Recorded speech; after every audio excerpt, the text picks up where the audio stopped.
Hello everyone, hope you're keeping well out there. 12 watching with 7 thumbs up, that was quick. Where's the chat? Where is the live stream chat? Because I'm not seeing any messages. If you are sending live chat, White Sapphire is here. Good evening, White Sapphire. Who else have we got? Make yourselves known.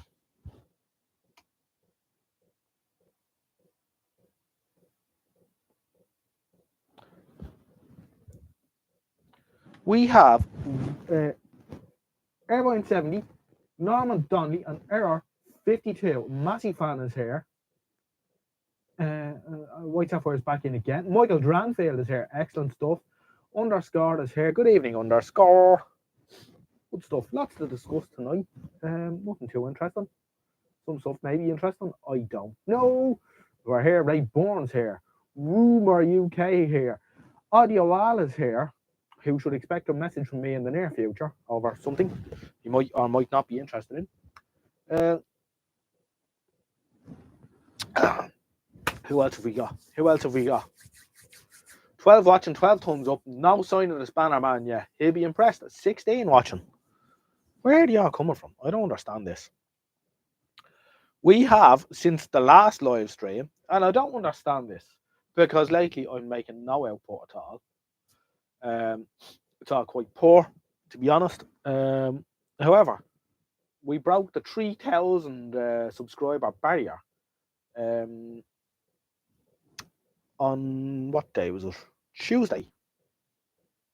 No, it wasn't. It wasn't Tuesday. It was Thursday.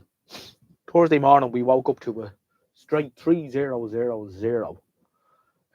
So thank you all for subscribing. I don't know why you're subscribed to me, but you're more than welcome here anyway.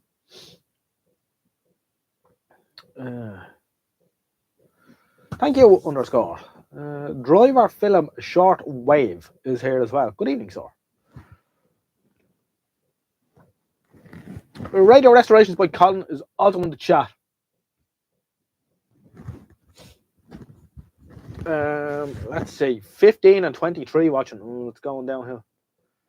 Are you having a cake for the 3,000? Not this time, Al, I'm afraid. I'm out of luck.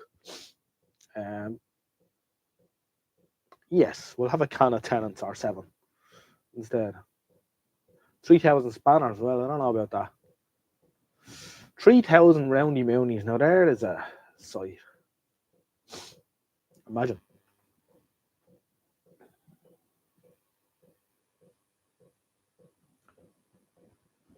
Thank you very much, Error 52. 22 watching, 15 thumbs up. So you're not there. You're all waiting. Fair play to you. You're waiting a little bit later tonight.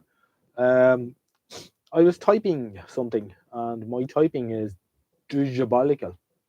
Really bad. Don't be sorry you're late. We're only on, Rob. We're only on. I'd say buy a 4-3,000.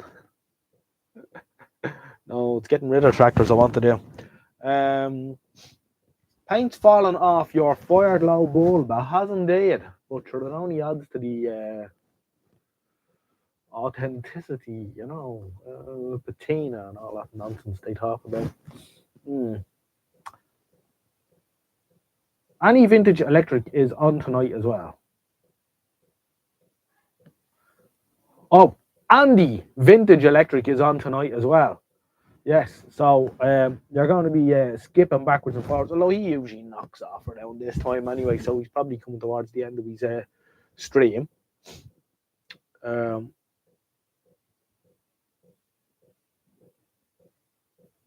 is everyone keeping? You never know. Have you lost your mind? Well, you always get more tractors later on.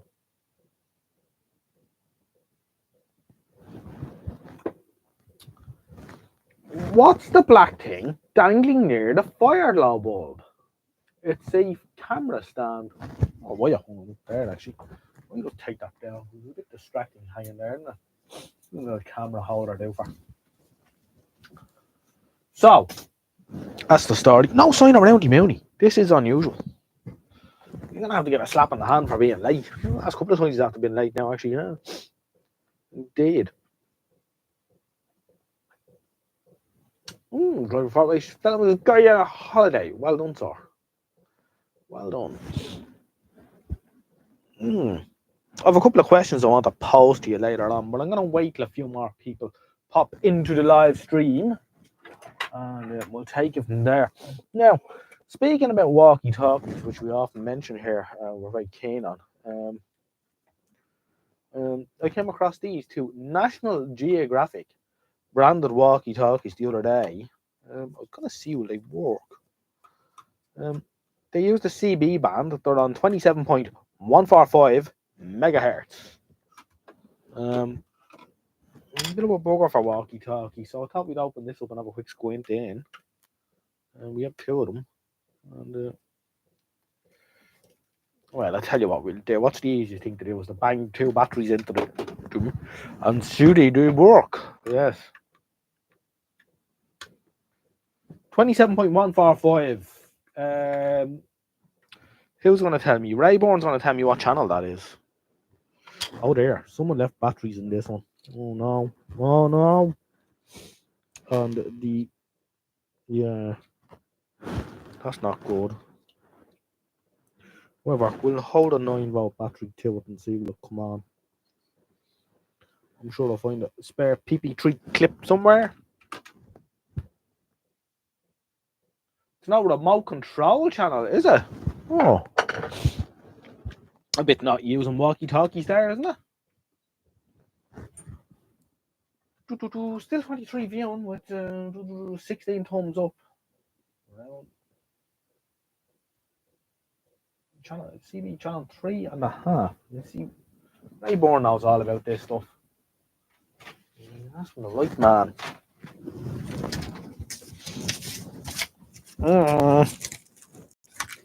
So, how's everyone out there being keeping?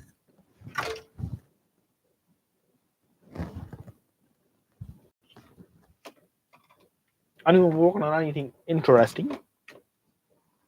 Yeah, you're having more fun than me with it at the minute. Vinegar very good for battery corrosion. Been fixing 3 clocks laying up for years with batteries sitting inside them. Oh, there.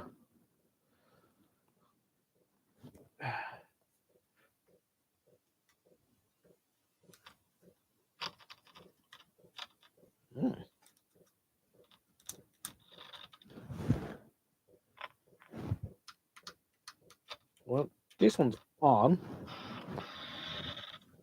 as you can hear.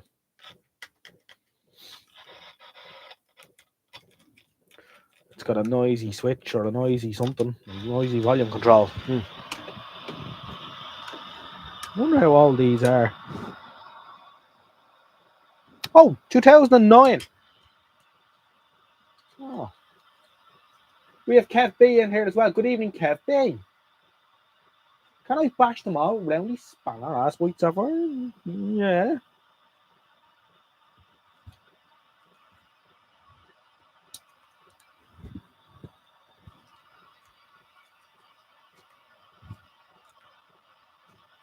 Let's see, does this dodgy one work?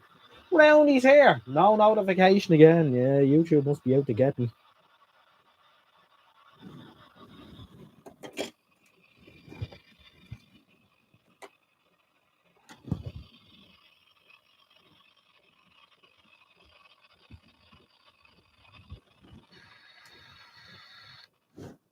Oh. Not quite as that one. Testing 1 2 1 2. Sound brutal. Testing 1 2 1 2 1. Oh, what's this? Our friend says. George Donaldson says. He goes, audio, audio, audio, audio, audio. 1 2 3 4 audio.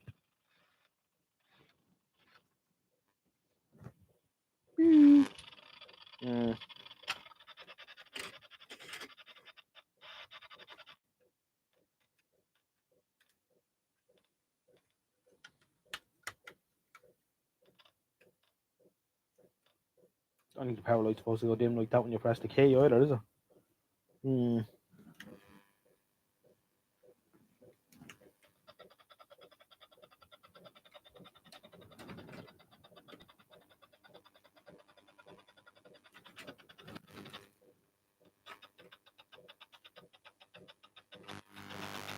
You ever notice how something so simple turns into such a load of nonsense? Right, that's enough of that. We'll look at them later on when we've had a drink to settle our hands. Right, who else is here? We have Michael Dranfield. Who else?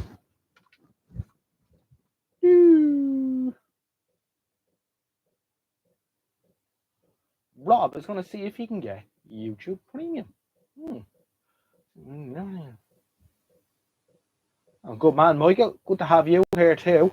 So we have Michael Dranfield and we've Kev B and we have underscore audio Al, Brian Almond here, George Christophe, Matty Fan, Michael Dranfield, Norman Donny, Blake Bourne, Radio Channel, Roundy Mooney, White Sapphire, and other people watching who are not participants of the live stream. Welcome to you as well. Very good.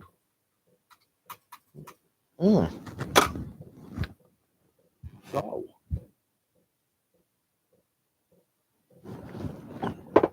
lots happening.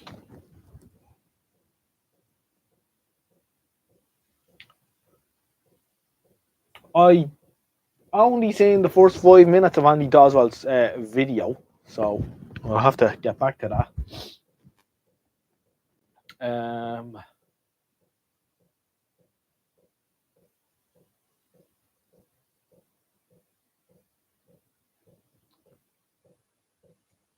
What size spanner is? I don't know, but Roundy being into electricity, it's probably one of those crap ones with all the insulation on them.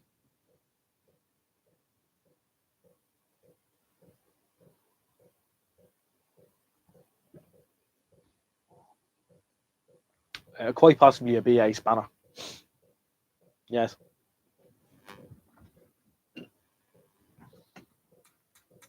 So there's a few in the chat tonight.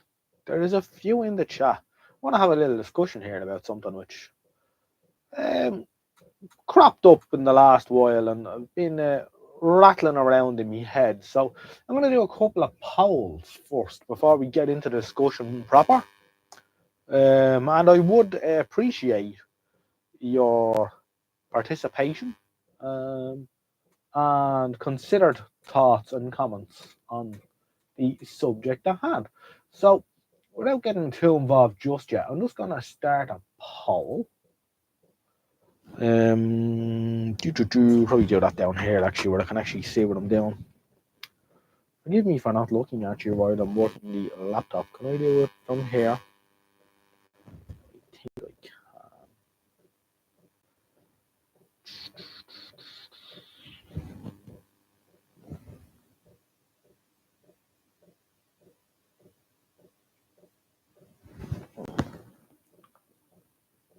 Here we are, yes. Right, simple question first. I would ask everyone to participate. We have Chipmunk here as well, which I welcome. Good evening, sir.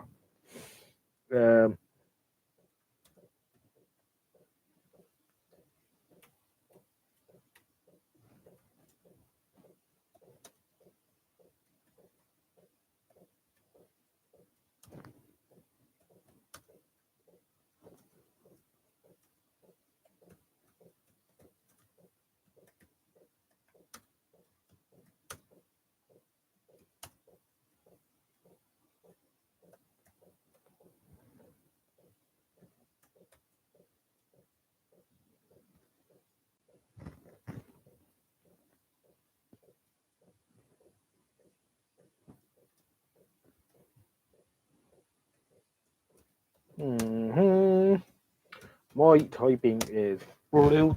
I'm a very slow typer.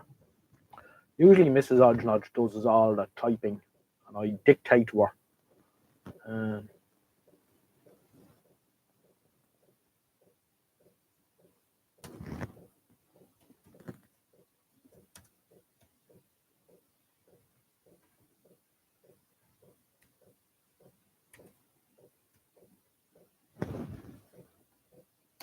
There, simple one.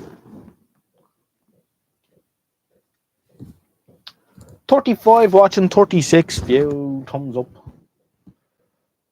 Eliza John is here as well. Good evening. Let me get back to the chat.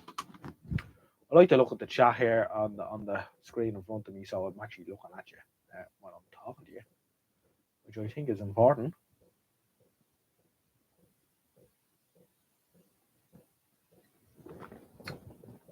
So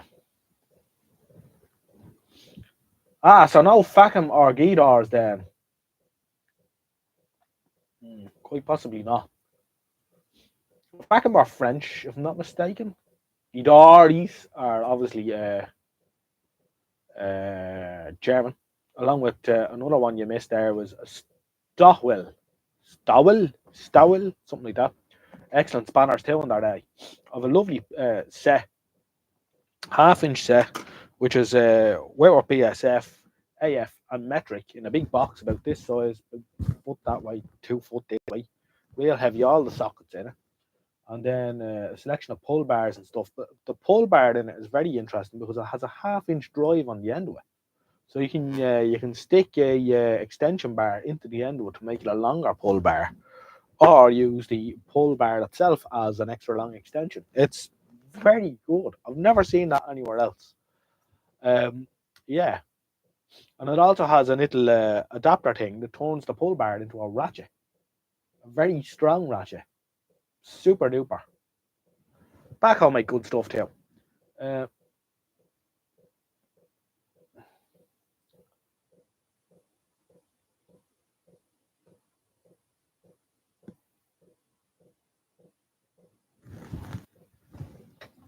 So, George Christophe does not use vintage radio forums as such. You are more likely to find them on an enemy Discord server. Driver Film Shortwave says rarely UK vintage radio, which UK V R R R R R R R. The Warmer UK says the BVWS, but hate the North Korean moderation. So what I think he means by BVWS, he means the UK VRRR, which is often mistaken for BVWS, but actually is a separate entity from them. But yes. Michael Dranville says only Vera. Don't look at any other forums. I don't like forums. Sorry, lads. That's quite okay. Chipmunk is UK vintage radio occasionally. Okay. Yeah, I've asked you this before. I haven't did, but I'll get around to the crux of the matter in a while, Roundy. There is a reason why I'm asking you again.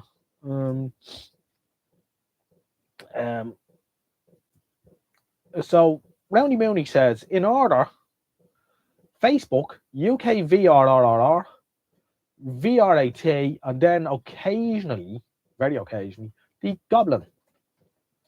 Okay, interesting.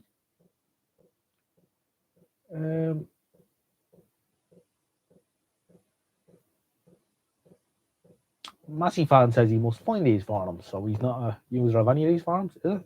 Oh, yeah, I don't know. It's hard to make sense of live chat sometimes. I'm glad we only have as many participants as we do sometimes. I don't know how these big live chats keep up at all with the likes of, Big Clive and all these. White Sapphire says, generally, yes, I do, but unfortunately, not so much this year. It's been a huge dog boil, fair enough.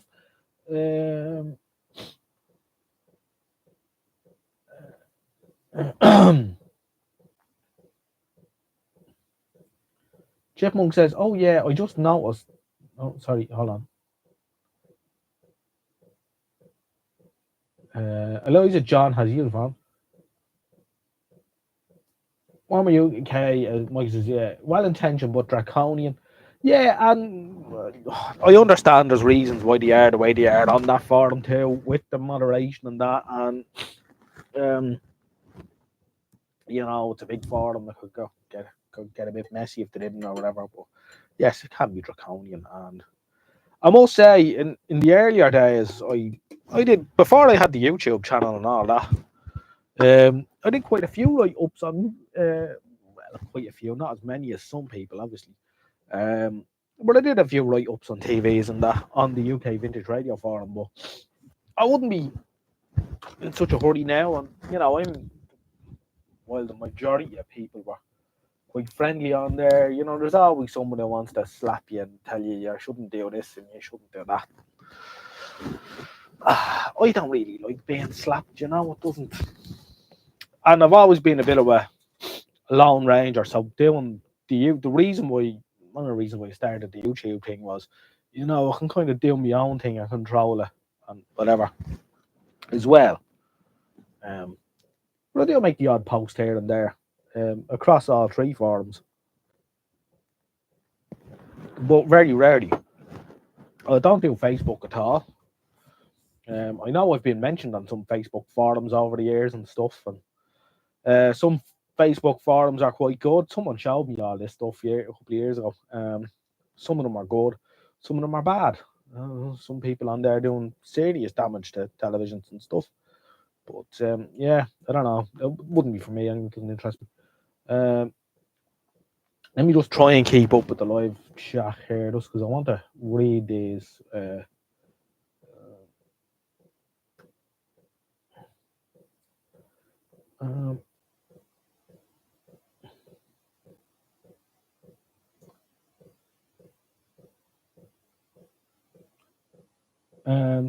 Michael Dranfield. I was only drawn to the VRAF forum after seeing Chris' amazing vintage television collection. Obviously on YouTube, yeah, it's a good YouTube channel.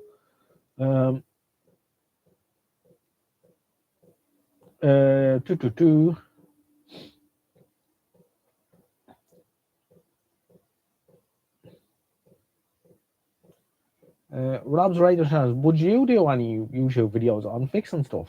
I don't know if that's towards me.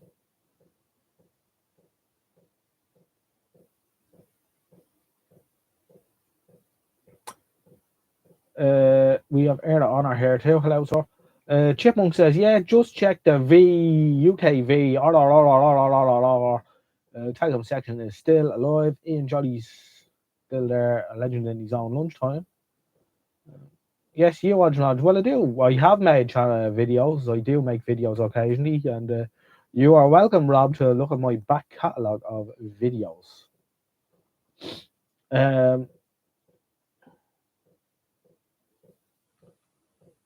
Chipmunk. Okay, so the poll here says 63%. Let me go into this. We've gotten 30 votes in the poll. Okay, it's 39 watching, but I'm one of those, and okay, one or two people might be in a position to do the poll or whatever, but I do appreciate your input into these things. 39 watching, 30 people have voted. If anyone else wants to vote too, please do vote now, because I'm going to end the poll. Push a button, and the appropriate button. Yeah, 5, 4, 3, 2, 1. End poll. 63%, which is 2/3 of the viewers here on this live stream, interact with one of the UK Vintage Radio forums, or Vintage Television and Radio forums, whichever they be. Roundy Mooney gave us a detailed response saying that he uses Facebook first, UK VR second, VRAT for the not so much the Goblin.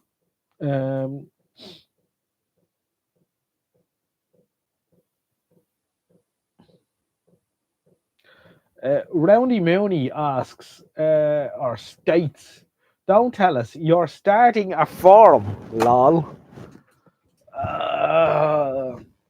No, I'm not starting a forum. I would not have the time for that. If you want to start a fan club or something, you fire away. No, I'm not starting a forum. I'm carrying out market research. Yeah, we'll call it that. I'm carrying out market research from my own interest and for other people's interest. Because what I would say is, I don't know, I suppose I first became aware of the UK VR forum about 15 years ago, maybe more now. 2007, I suppose, or six. I suppose I started reading it on my mobile phone because that's the only internet-enabled device I had. Um, yeah, and that went on for a few years, and he eventually joined it then in 2014.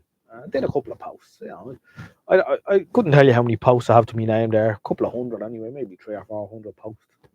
Um, did a few write-ups and that, and out of the UK VR forum was born two other forums, which is the Goulburn forum, which I think was originally set up by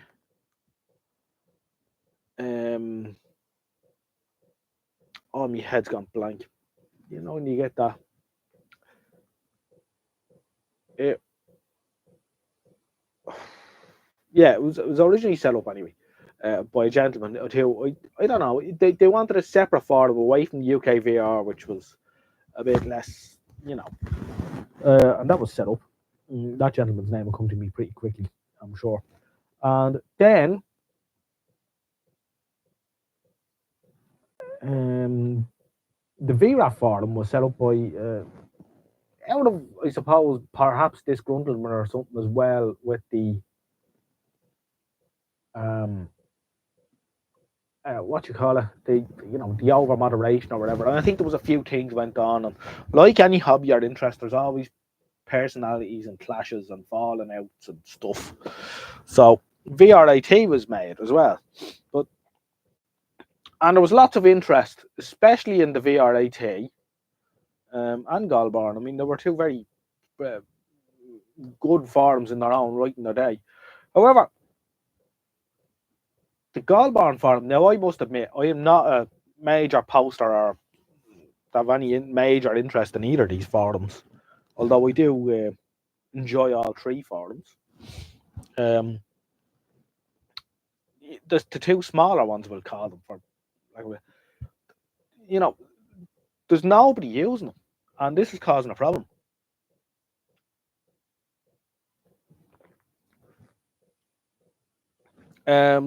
So, and I think running these forums costs money, as far as I'm aware, because you have to pay for a server and you have to be into all this computery stuff, and it takes a lot of time.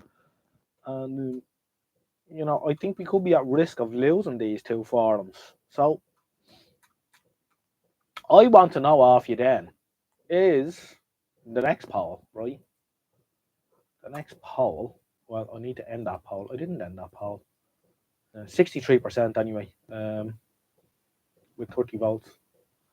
And I'm not really looking at the comments at the minute, so. Right. Oh, right. I should do it here, shouldn't I? I do apologise. I'm a bit disjointed today for some reason. I think I woke up on the wrong side of the bed or something. Right.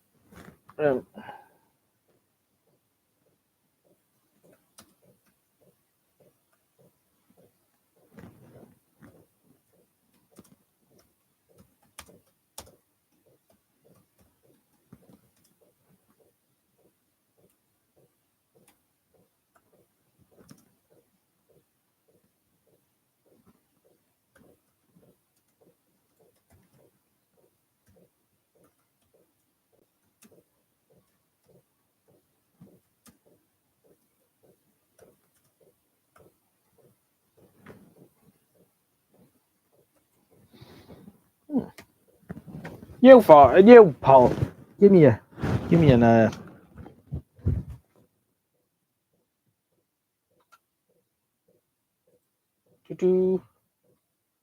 Now let me catch up with your comments.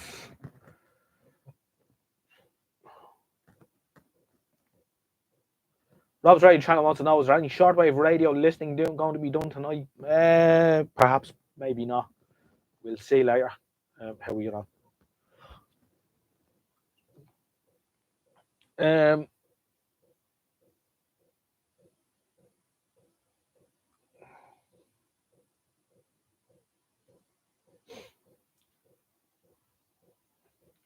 UK VRR are extremely knowledgeable and helpful. They are indeed, but quite a few. Well, the television forums. I mean, there's one gentleman in particular who posts across all three forums, and that gentleman is David Boyens, and he's excellent. He is excellent. Then there's another gentleman who I've had the pleasure of meeting a couple of times, calls himself Heater Cathode Short on the UK Vintage Radio Forum, but he's not posting so much as he used to do at one time. He was another very prolific poster.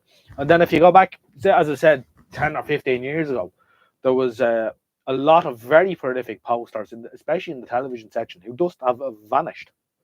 Now, whether they've moved on to Facebook or whatever, or they're just not interested in the hobby anymore. Because I suppose one thing is, how many write-ups can you do? You know, I mean, if you restore one television, you do a big write-up on it, great. You do 10, great. You do 20, you know, it probably gets a bit boring in the end, maybe. And it is a bit of work, all that typing and all that. Oh, John Joe's typing.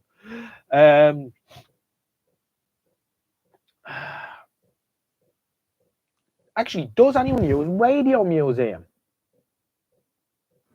It's not a yes/no question. Yeah, I suppose it isn't, is it?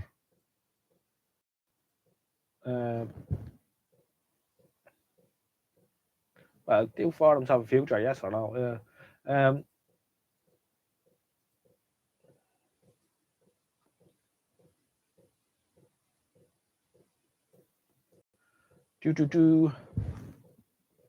Digital spy forums. No, there's another one I've never really looked at either.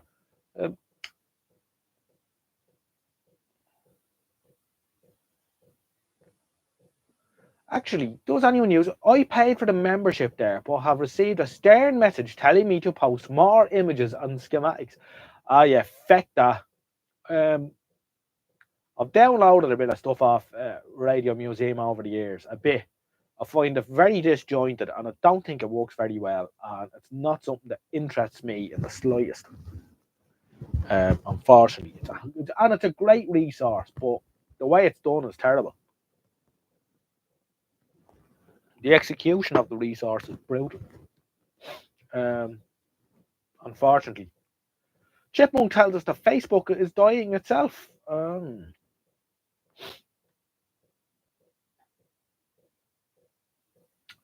Forums are easier to search because they are usually database based. Yes, very true.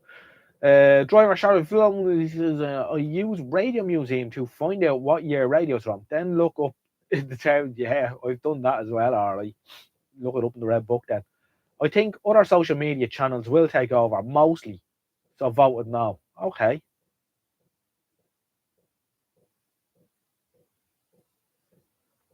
Norman says, JJ, I've got an advert on your vid on the telly. Oh, yes. If I monetize my live stream, which I do, right? So you see a little ad at the start. Now, YouTube have stick ads in the middle as well, and I can't turn that off. YouTube are getting a bit money hungry, so I'll probably stop monetizing my live streams. But you know, the diesel in the heater isn't free either.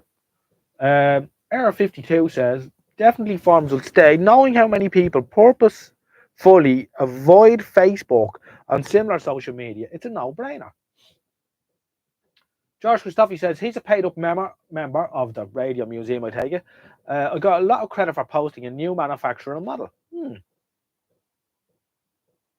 I think the demographic, though, folks, how many young people use forums? Well, you see, this is very true. How many young people are using forums? Probably not many. And as Chipmunk and a few others have said here, something I know nothing about is Discord, and I believe a lot of people are using Discord. I don't know, they probably use Snapchat or TikTok, or I don't know, but yeah, it could be heading that way. Unfortunately.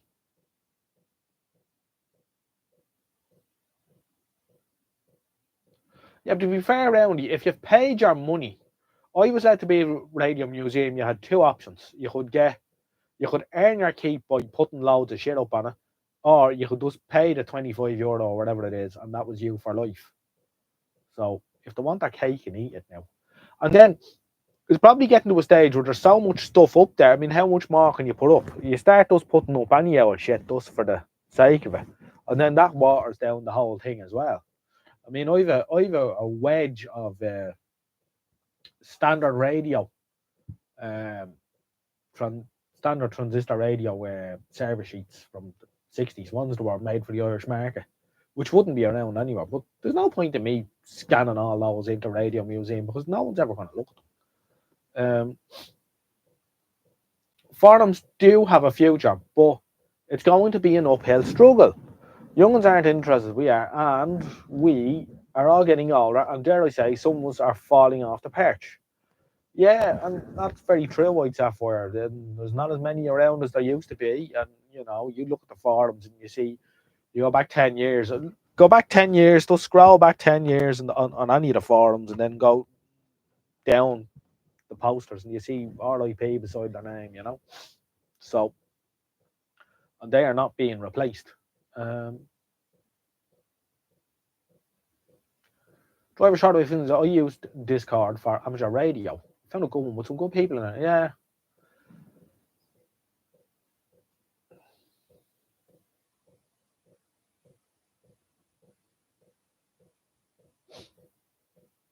I honestly thought the fee would allow unlimited access, but it's a very difficult site to navigate, and much of it is in German. That's the problem as well, you see.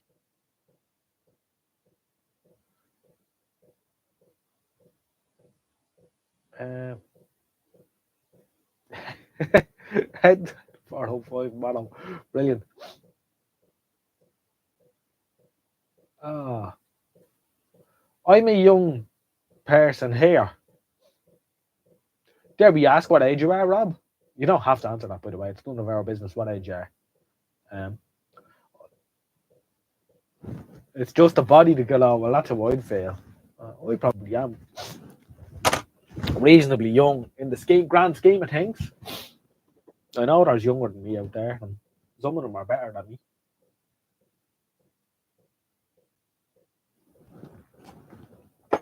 However,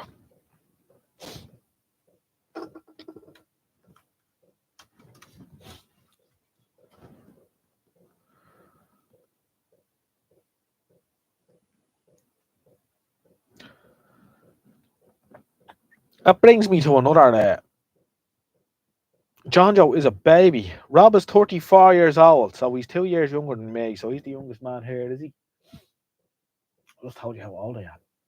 And you know me now. Next thing you'll have me, I have lost 3 stone this year. I'm an average baldy bastard. And I never felt better. Good man round you. I'm delighted for you. Fair play to you, sir.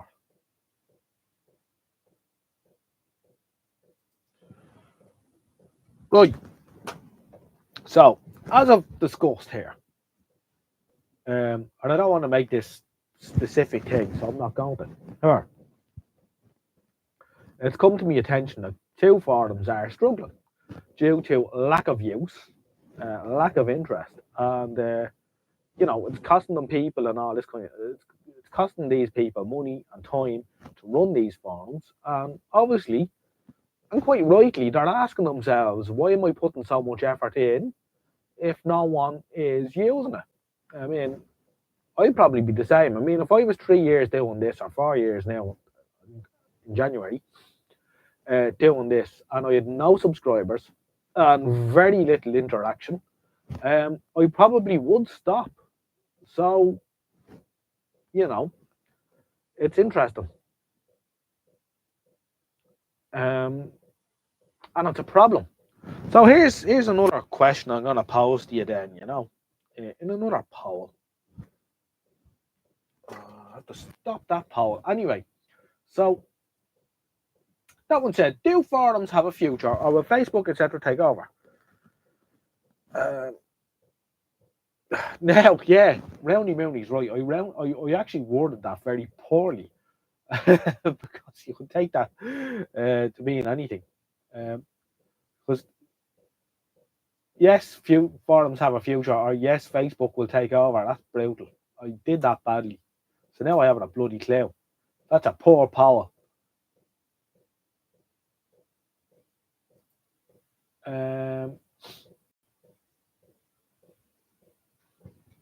My fear is the loss of archived experience. Imagine if Paul decided he'd had enough. Yes. Today's the oldest you've ever been and the youngest you'll ever be again. There's a thought.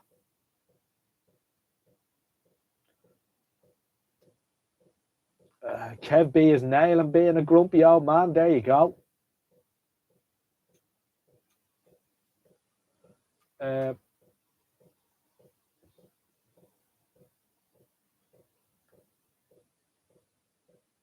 Dennis M1 DLG is here as well. You haven't missed too much. We're just talking about forums, Facebook, the future of vintage radio and television in general.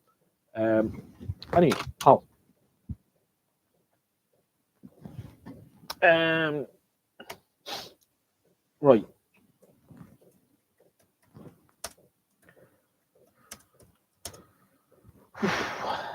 DD.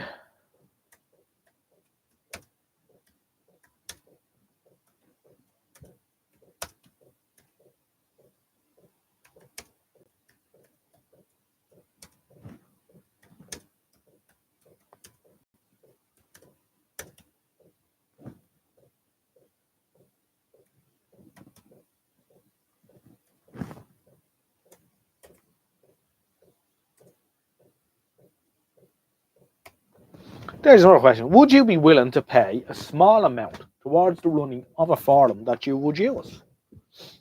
Given the fact that it isn't free to these servers and things and money and cost. Johnny says, yes, it was the repeating noise in the background. The repeating noise in the background is my diesel heater, which is outside the door. It's outside the shed, and there's a little pipe, and hot air blows into the shed, and it's keeping me nice and toasty. So that's what the thump, thump, thump noise is. And I must say, it's working quite well. More posted in Warsaw this evening. There you go. Now, this is an interesting one. Remember, we discussed, as Roundy said, databases and information, information given up there on these forums by people who are no longer around. So you won't get the opportunity to ask them again. Remember that. And information there by people who might not be around, in 20 years' time.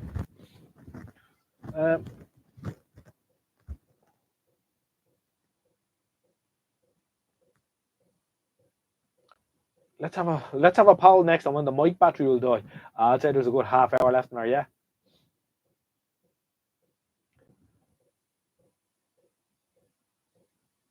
Yeah, it's one of those cheap ones, whatever you call it, and it's tipping away nicely. It's quite good because I think it's 5 degrees outside, 4 degrees maybe, something like that. Not as cold as it was last night. It was 0 last night, but it's 20 degrees in here. And I'm rather toasty. The thump noise is a little bit repetitive though, but I suppose you get used to it. I'm sure I could make it a bit quieter if I put a bit of effort into it.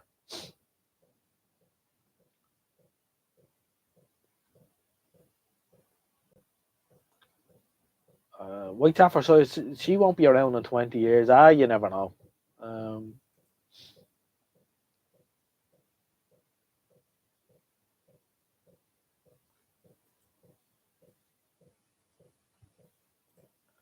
Now, let's see, 25 votes. Wait for a few more people to vote. I will be happy if a few more voted in that one as well.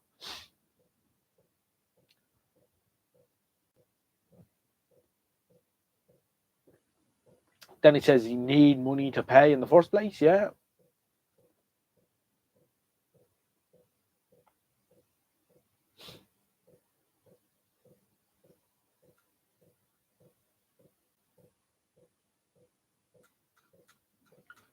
So, interesting. This is interesting.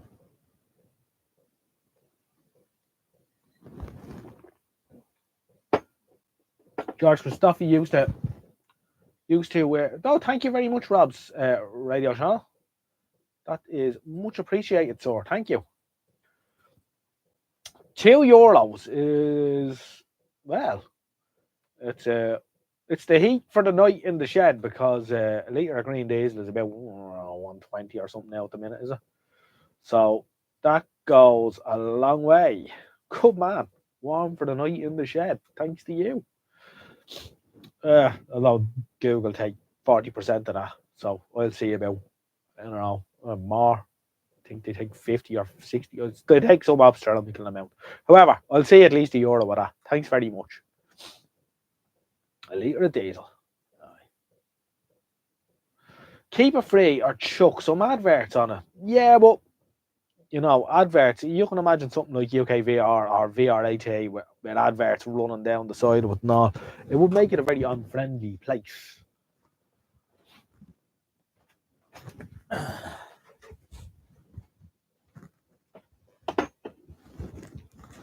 Ian Deacon is here. Ian Deacon informs us that he's 72 years of age and still doing a bit. Doesn't tell us what bit of what though. Good evening, sir. Good to have you aboard. Kevy Wevy Way was here. We had frost last night too. It's been nice this afternoon. We had frost here last night as well, Kev. And it was a lovely afternoon. Got up to maybe 13 degrees in the sun. But a lovely, clear, bright blue skies. Real nice autumn's day. Adverts, that was...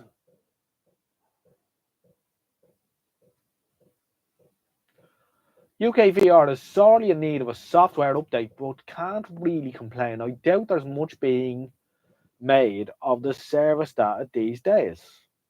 Now, okay, I'm going to end the poll, and it's more or less 50-50. 25 votes, that's all.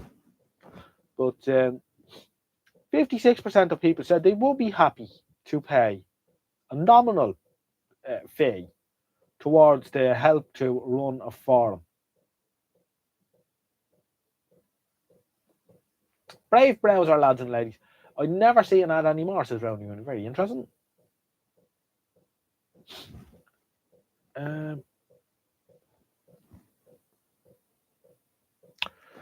White Sapphire says, in all fairness, Chris has done a great job of keeping adverts out of VRAT.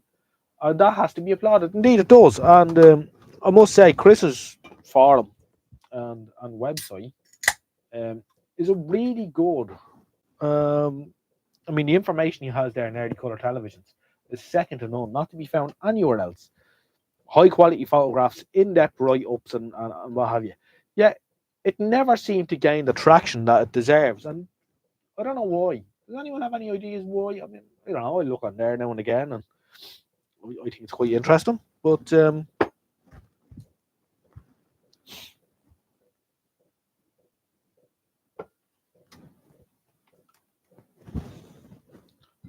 image hosted on UKVR is brutal, alright.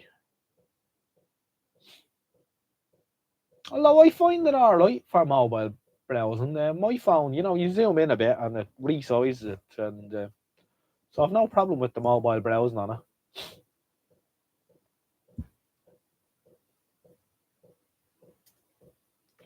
Yeah, as Rob says, adverts can be annoying. YouTube already did changes on every so often. Adverts come in during any live streams. That's right. And the problem is, even if I don't monetize my live stream, YouTube are going to bang a load of ads across it anyway. So they're there whether we like it or not. Unless you have ad blockers and shit like that, which is going to be the way they're going to go. So ultimately, YouTube are going to make less money, but they're sweating the asset. I've noticed that. They keep asking me to do all sorts of things with me advertising to make more money and all of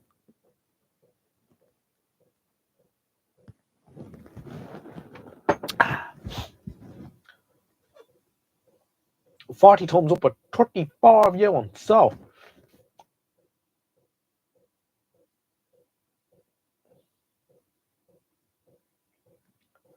if you have never looked at VRAT, take a look at the workshop tour. I was blown away. Yeah.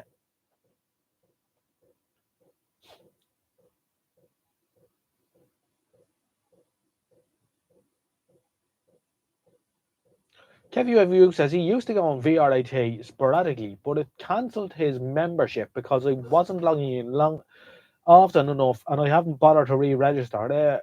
You think you will re-register the tall, Kev, or will you just leave it? And as I say, I'm not a big user of forums, but I do look at them every day, which is probably part of the problem. I suppose there's lots of us that look at these forums every day but never use them. You know, post them, what have you.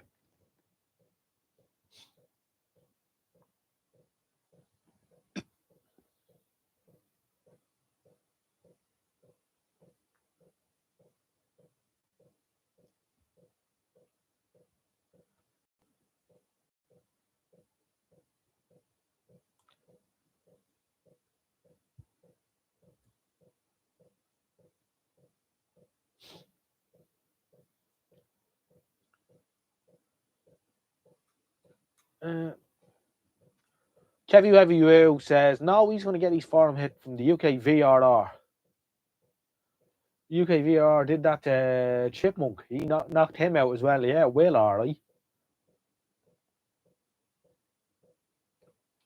Interesting. So, we can say that, 70% of people think the forums will have a future. 60% of people on my live stream use one of the forums, at least one of the forums, and half of the people here, just over half of the people here, would be willing to pay a small fee to access a forum. So interesting stuff overall. However, I think the two smaller forums, those being, no disrespect to either of those, the Goulburn and the VRAT forum, are going to have problems. And I know that the owners of both are wondering, is it worth our while?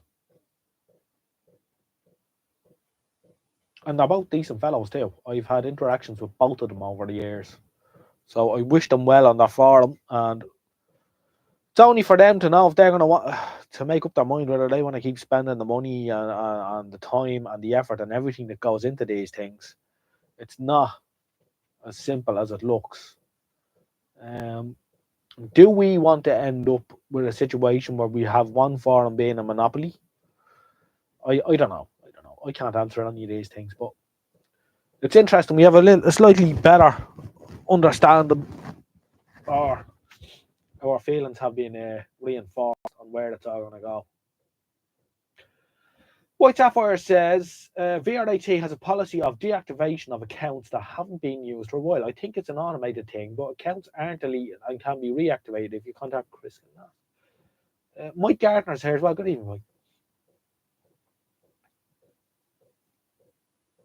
So there we are, 34 watching with 40 thumbs up. Wonderful.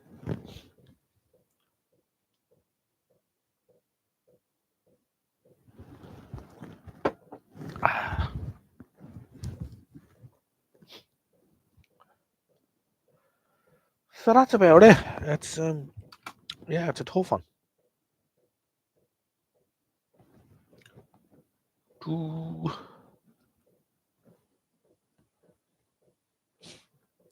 It's hard to know. It would be sad to see forums dying though. That wouldn't be good. Kev says he was also on the late Lucy and Newman's forum, but he said that had very little activity. I never even heard of that one.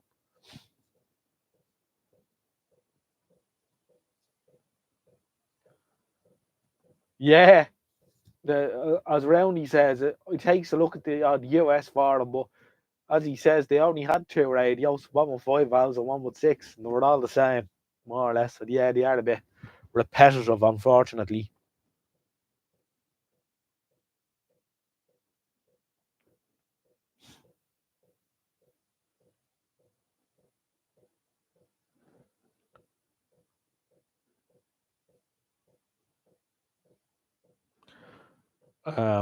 They can be a bit repetitive.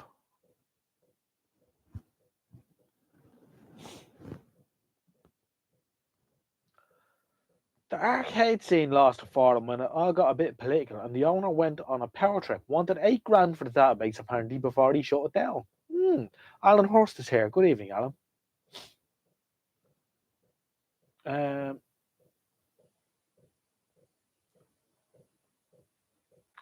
Chipmunks Marwa telecoms guy.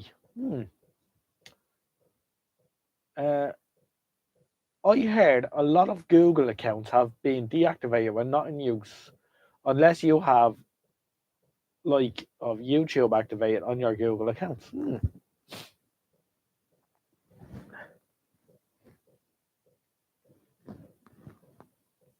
Kev B was a moderator on the arcade forum for a while before it all went downhill.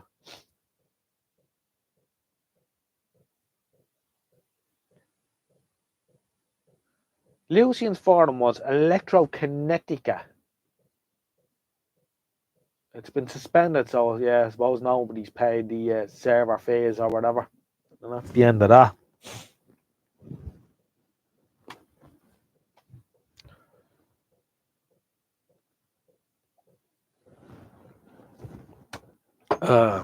So, have forums had their time? We shall see. I hope not, personally. I think there'll always be a place for forums. That's my personal feeling on it. I think there'll always be a place. YouTube isn't a forum. Facebook isn't a forum. I think genuine, independent forums are very important, and I think they should be supported. However, we'll leave that there for now. So we've Tommy Hanlon in the chat. Good evening, Tommy.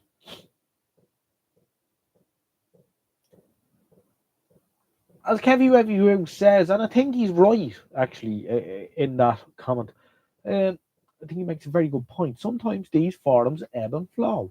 They go out of fashion, then come back in again. Indeed. I'm inclined to agree with you, Kev. Yeah. And of course, as trends change and things become, 10 years ago, it was Danzet record players. Why, we don't know. But, the UK VR forum, you had hundreds of posts on the hi-fi section. You got a Danzet record player. How do I fix that? And some of the people were really ignorant and cross and I was, but that brings in, and there'll be other things, like, I don't know, maybe you'd be an upsurge in vintage radios again or something. Who knows? I took over a large scanning forum. The mental health of the original owner was in serious decline. He had issues thanks to certain members of the national press and shut it down. I saw the future, and as an existing mod, I emailed everyone and got them to come to the replacement group. 90% rejoined right away. It still exists today and now well.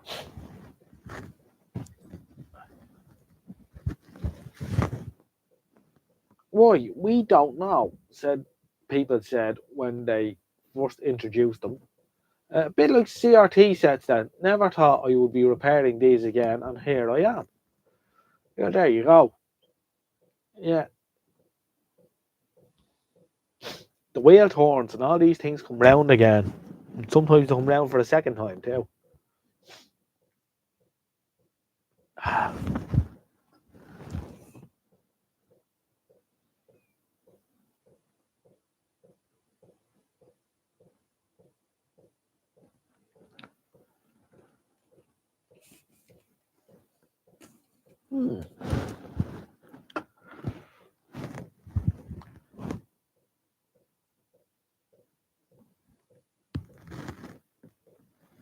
Oh, Kev B's going to has a Nixer there for Michael Dranfield.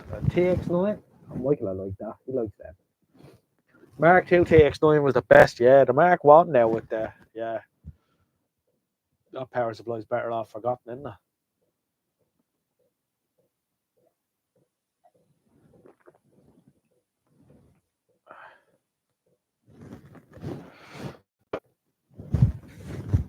Oh, I don't like people who call it records vinyl either. No.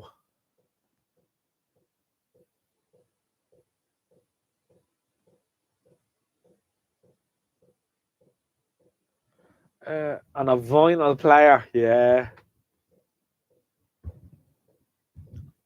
Rob's radio channel is going to have a listen for Radio Caroline. Ads inserted. This bloody thing. It's popping up here to tell me that after inserting an ad into their live stream. Oh, YouTube.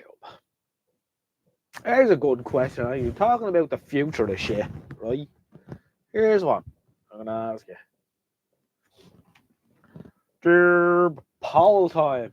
As Rowdy says, more polls than Krakow, right? I see no ads. It said, it came up here, it flashed up on the screen. Ads inserted. Maybe not everyone's seeing the ads, or maybe people aren't seeing the ads. I don't know.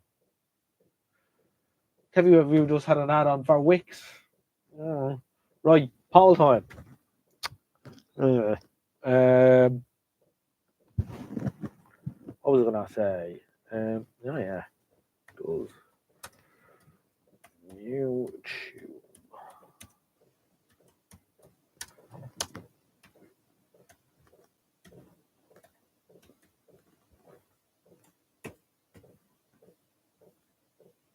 There we go. Will I still be doing this here in 10 years' time? Place your bets. Ding dong, ding dong, ding. Betting and bong.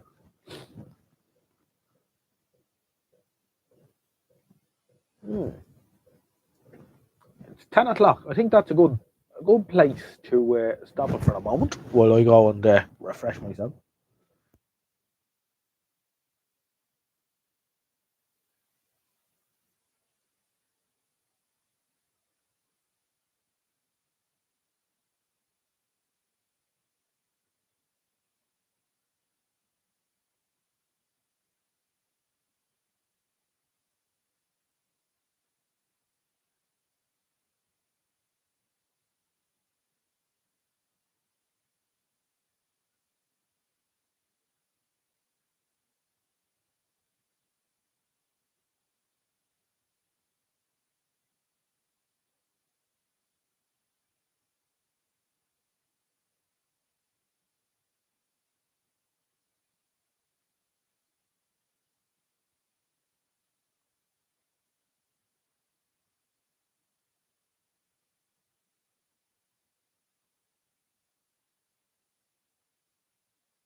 I'm back. And the batteries are still going in this microphone, so what can we say? Okay, so 90% of people think that YouTube actually has a future of some description. Good. Makes me feel good about it. 21 votes in poll. Vote now. Vote for 22 votes. Vote early, vote often. Voting ends. Voting over.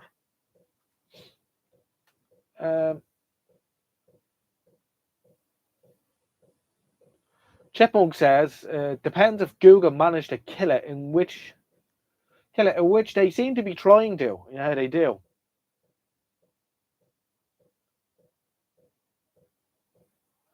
Should be a not sure option on that poll. No, you have to pick a side. You have to pick. But you're quite right. Who knows? It's a piece of string, really, isn't it? Just an odd one. I'd say that it's strong enough. Can't see the likes of TikTok surpassing it anytime soon. Well, to be fair, Roundy, you're probably right in that, in the sense that it would be very hard to do something like this on TikTok. Although there are live streams on TikTok. Yeah, maybe I'll try one of them someday for the crack. Maybe.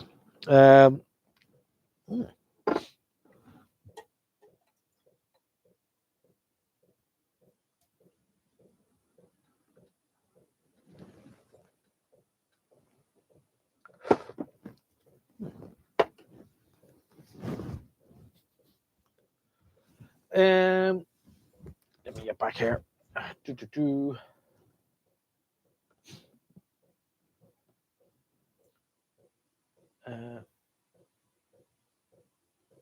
Vertigo video was a first attempt. Brutal, yeah. Why? Why would you video anything like that?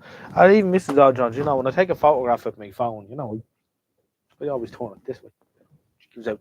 No. No. YouTube has turned into the second largest learning resource on the planet. Oh, God help us all, George. Yes, but it's getting bleak. Too many wannabe YouTube stars who push any old annoying, any old build you. Well, that's a bit sharp, isn't it? I don't think I deserve that driver shortwave. Philip.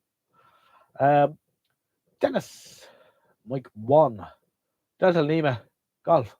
Well, it's a very expensive system to run. A lot of servers are running 24/7. If they get too little revenue, then they'll have to shutter it. Yeah.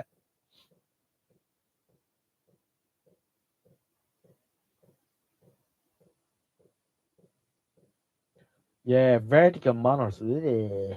See, they're using giant ones now as advertisements and bus stops in Dublin City. Crap looking.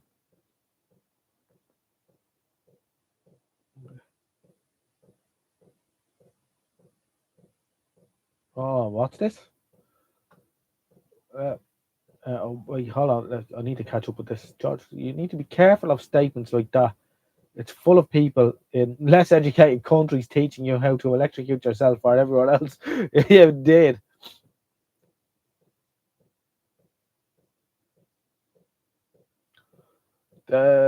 George Christophe is on TikTok. Very interesting. George, you can feel free to put a link to your TikTok. Just type it and then Roundy Mooney, as he often does, will make an actual link out for people if you're interested.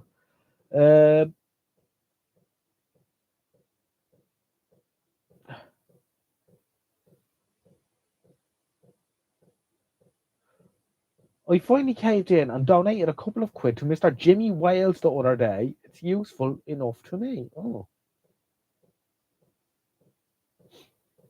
You're not wrong there. A friend of mine sent me a link to watch a YouTube channel. Never seen such a load of shite in my life. A guy inserts a spark plug into a satellite input on his TV and gets 200 channels.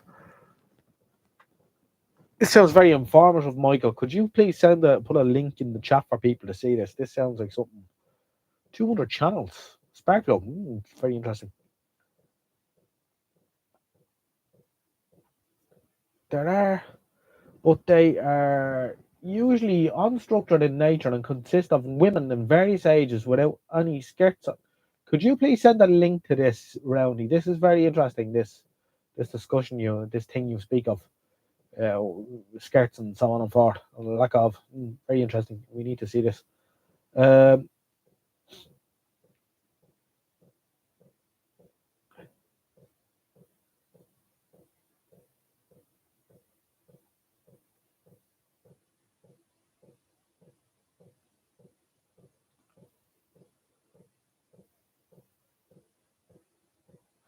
Kevin Review said he just tried filming a repair vlog, but ruined it by pressing record when he meant to press stop and vice versa. There's a lot. Yeah.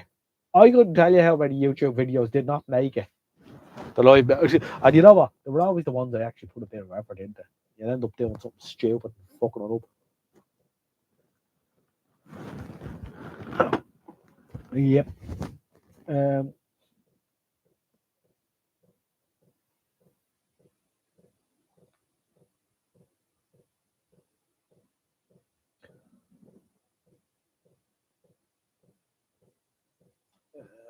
Sorry, what was that, JJ? I was letting the dog out. No, you said something about women and skirts. I don't know. I think you need to stick a link to that quickly for my personal entertainment. White Tapware says she doesn't get TikTok nor Base Fook or any other kiddie hangouts. My kids think I'm the best for sending money to the women on the internet who can't afford clothes. You're such a kind-hearted man, Mr. Christophe. I'm trying to balance my phone on an old lab retard stand wasn't great. Ah, yeah, I remember using that. There's something I haven't heard. A lab retard. I haven't heard that since I was 14. Oh, the old science class, yeah. Kev, I have to say, making videos is a pain in the hole, and that's one of the reasons why I don't make as many as I used to. And I do very little editing or anything like that. I'm very basic in how I operate here, but it is a pain in the arse. Um, I come out here on a Sunday night, and I sit here for 3 hours talking to you lads when I should be making a video. But it's just easier to sit here and drink cans. The likes the time the likes of Dave and Manuel put in must be colossal. I'd say it is, yeah. But I mean, you couldn't have a full time job and be at that. No way. It's just silly, right? Chipmunk says, and I agree with what he says completely. YouTube's first attempt to kill the platform was to hide the thumbs down count. That was useful for determining time waster videos. It was. Because you Google something stupid, or you'd search on YouTube something stupid like how to, blah, blah, blah. And you could just scroll down the videos and when you see more rake at this, like, you're like, yeah, that's fake, fake, fake. And then you find one with loads of likes and you go, yeah, that's the video I need to watch. And you'd be there. So it has made searching for information a lot harder on YouTube. Adrian Black has gone full time YouTube now. He posted a video. That's something that frightens me. The whole idea of full time YouTube. You putting all your eggs into that one YouTube basket, making your living off YouTube. These people who are making videos for a living on YouTube, you're completely at the mercy of Google, who can pull the rug out from under you at the drop of a hat, and that's the end of you. Nobody says he'd like to do it when he retires. I'd like to see your output. Rob's Radio Channel says he doesn't make as many as he doesn't have the time to do it. Far64 says you make great videos. I am waiting for the first YouTuber to sue YouTube for loss of earnings. That's not going to be a goer now, Chipmunk, because it's all in the terms and conditions. And to be fair to YouTube and Google and YouTube don't owe anyone a living. Get a real job.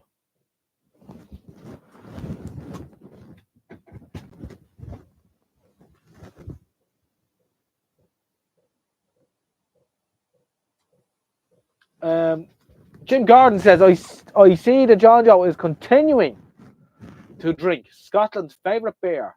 If you have pub here, it's a good idea to have, or people will walk out the door. Tennent's Lager, I can't speak highly enough of Tennent's Lager, and I've been drinking Tennent's Lager since I was 14, and it's just a wonderful, refreshing, light drink, and it just hits the spot.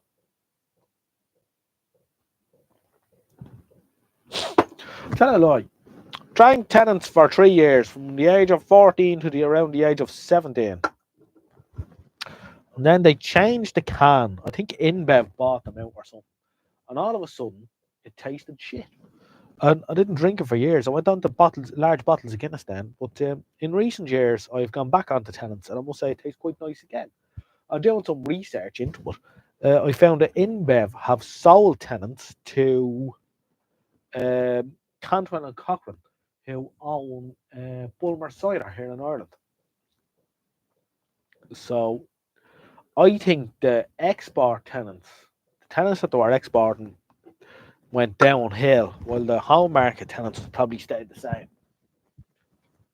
Anyway, that was a diversion.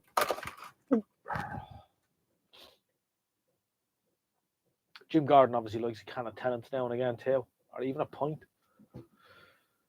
Tenants actually had a bit of an upsurge here in the last couple of years. It was big here in the 90s in Ireland, and then in pubs, and then it vanished, and then it's come on tap in a few pubs again in the last couple of years.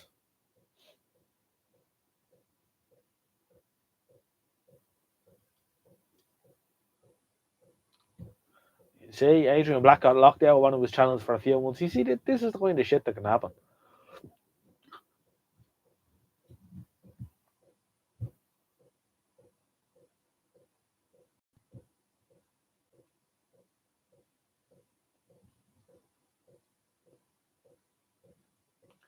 Yeah, that's right. As George Christophe said, it was tried. Look up the stuff on the YouTubers joining a union and taking them to court. Yeah, that never went fecking anywhere. That was a load of shite. Um, yeah, that was a waste of time, George. Your man's quite interesting though. He's a chap that does weapons, crossbows or whatever, and he got demonetized or something. So he decided to start up a YouTubers union, and he got the largest union in Germany on board, and he had a forum, and he this and he that.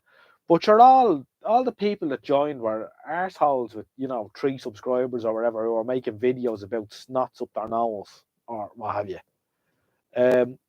So it wasn't the goer, and it never was going to. It was never going to take off. And as I say, no one's holding a gun to your head telling you to make YouTube videos. So, what do you want?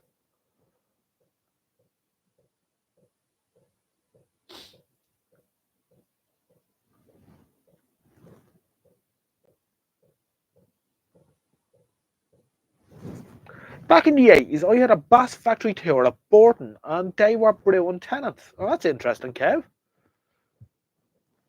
That's interesting, all right. I never heard that before. You wouldn't even see it on draft now. You would. You'd see it on draft in Dublin, Roundy. You'd see Tennants on draft in Dublin. You would. The last couple of years, it came back. Jim Gordon says he's more of a Guinness fan these days. It doesn't travel well, though. Can't remember which union, but there was a huge call to join because YouTube were demonetizing lots of it. It was IG Metal or something they were called, and they were actually a metal workers union originally.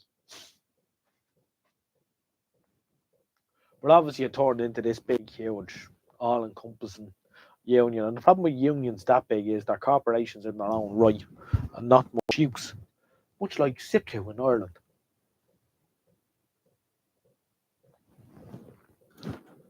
I swear to God, I only know that because I watched some of the videos on this. I thought it was kind of interesting. Wanted to see where it was going. So what I used to do is I'd look at the people that were commenting on his videos on this union business. And then I'd click on them just to see what their channel was about. And there were all these weirdos and head cases. There was no serious YouTubers ever touched it. And by serious, I mean anyone with more than 1,000 subscribers. Never went anywhere near this fella. So it was a waste of time. YouTube are demonetizing people who use bots to increase viewers and subs. So it's great to pay 25 to 30 God to a bot farm to do that. To bad YouTubers like those peddling snake oil. Yep.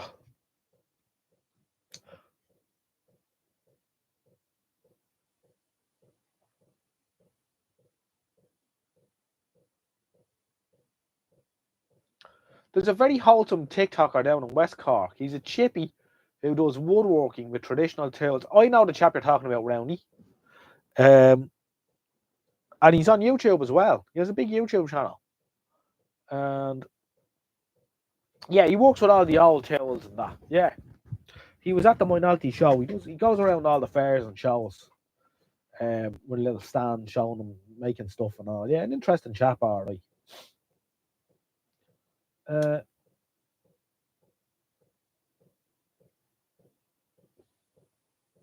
It was Tenants with the picture of the women on the cans.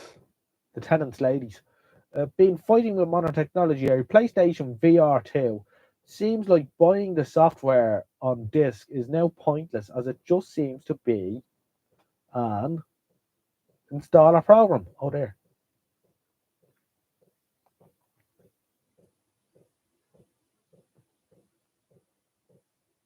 Most big YouTubers make the money from merch and brand deals rather than YouTube ad revenue anyway. Any idea of the channel name? What's his name? It's his name. That's the channel name. Can't think of his name.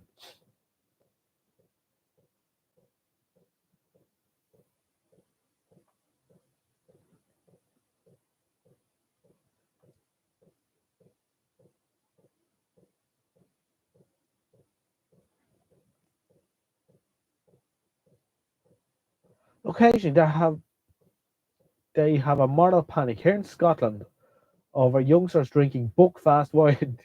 Yeah, an idiot politician wanted to write a letter of complaint to the Pope. Oh dear Lord. Yeah, the monks of Buckfast Abbey. I remember they did a panorama program on that years ago, and they tried to get in, and they wouldn't let them in, and all this. It's pretty mad out of shit, though. Or like, wouldn't be for me. Odge, do you like my YouTube channel? Inquires Rob's Radio Channel. Indeed, I do, and I have seen it a couple of your videos. Owen Reardon, thank you, Rudy Moody. You hit the nail on the head. Owen Reardon. Yeah, I've seen the rates they can get from the big sponsors. It's a lot of money. Do video week, and with careful planning, you'll be a millionaire in a few years. Unlikely to happen to Odge Irish Vintage TV Radio. Unfortunately.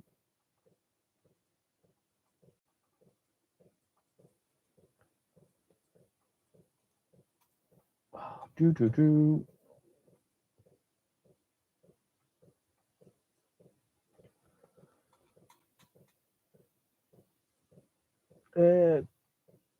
There was a woman that started the van life thing and was a million sub channel with one video. Yeah, but what was she doing? Lately, and it kind of annoys me. Lately, I've been getting this one keeps popping up on my YouTube. This American board. I haven't, whatever her name is, right? American one, big one with red hair, right? And she does forging. She's making knives and all this, you know, with anvil and all that jazz, and she does woodworking and stuff. But she's a big girl, you know, and she's got a huge pair of knockers. And of course, every video is angled with, you know, her knockers are doing this and her knocker. And you're like, yeah, and she's quite good at what she does. And it's quite annoying because you're like, you don't need to do that, love. You know, your content is good, it's interesting. You don't need to be putting that out, like, you know, it's annoying. So that put me off. I was like, fuck off, you know. The big lesbian woman. I didn't know she was a lesbian. Oh, there you go. Yeah, she's a big girl anyway.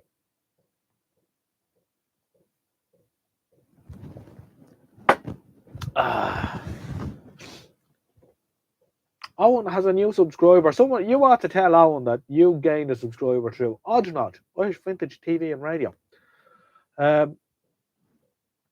Viking Forge or something like that, right? Something like that, yeah.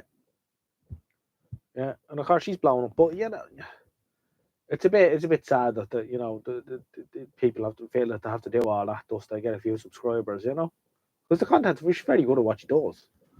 You know, she's making swords and stuff. She's making a, I don't know what it is, like a model Viking longbow. It's quite interesting, but it gets a bit, you know, get sick of looking at all that.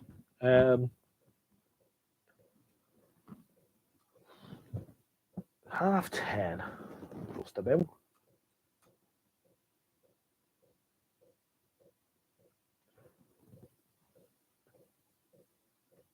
Buckfast gets you fucked fast. Yeah, it does indeed.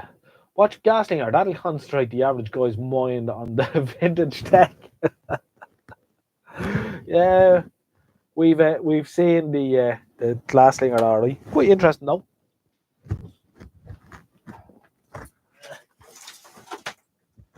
You know, everyone gets all upset, but I mean, like, Cross-dressing is nothing. No, I know a cross-dresser. It was a 67-year-old former bus mechanic, became lorry driver. Big into the Steam Preservation Society, and works on steam trains and that. And big man now. You wouldn't want to take a slap off him. He's probably 6'2" or 6'3", and has a whole alter ego and dresses up and all that kind of stuff, and whatever. But it's nothing new. It's been going on years.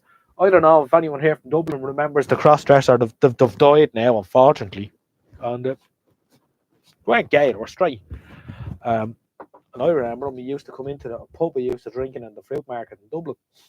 But he used to stand outside the forecourt, dressed as an old deer, and dance around for traffic as it went by. And this most evenings in the week, he'd be standing there dancing around. He'd the wig on and the whole lot, and he'd be dancing around. And he'd the old deers, the little 4-wheel shopping carts that they go everywhere with, and he'd dance around. And that went on for years. And he used to come into a pub in the fruit market after these little dancing sessions, dressed up in all the gear. He'd sit there having a pint. He'd collect these young from school or whatever. The young lad was about 12 or 13, and he'd be sitting there having a packet of crisps. And your man would be there, but yeah, there were different times. That poor chap died, actually, I believe. But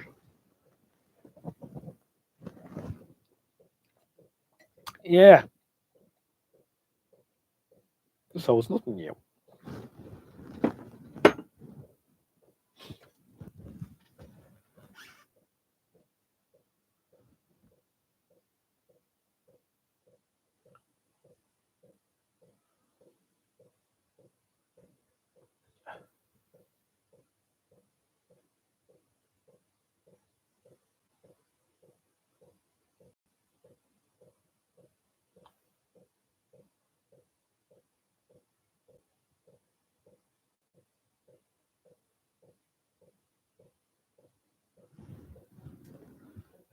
It's a good night tonight, says Rob. Yeah, indeed it is. We've 30 watching with 45 views, so we've had a few in and we've had a few out. It's been interesting.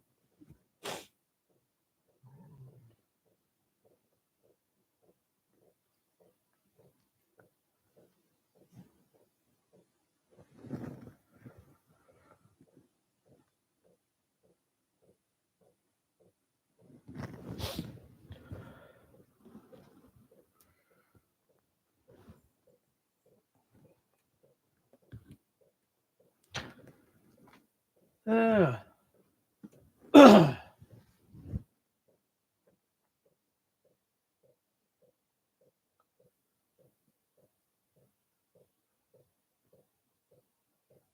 I've done a few repairs for the London Tube. The firm who makes the interfaces for the signalling to convert the old switchgear to the new digital PCB is a trans, I think. Oh.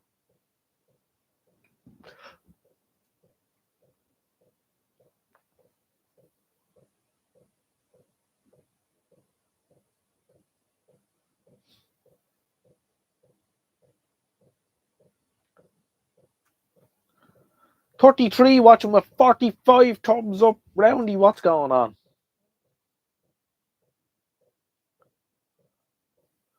You're doing well.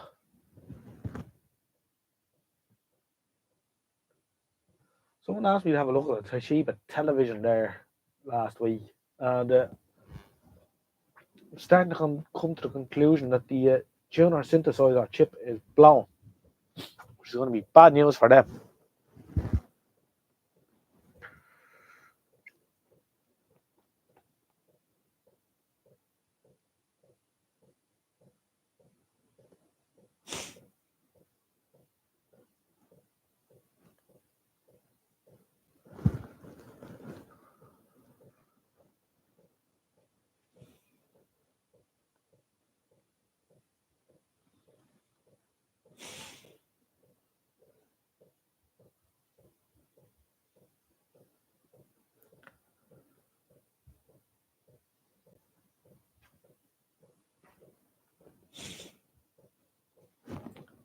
Do.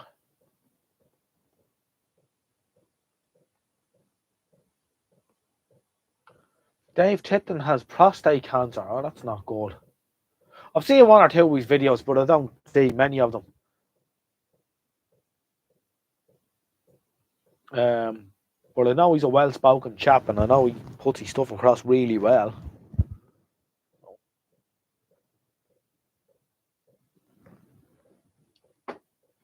Haven't heard from Rod's radios in a bit. Oh, they're very good, Rowney. You're right.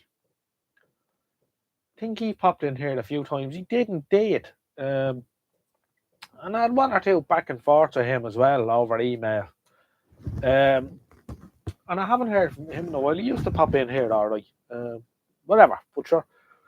You know, not everyone is dedicated as you are to the live streams, Rowney.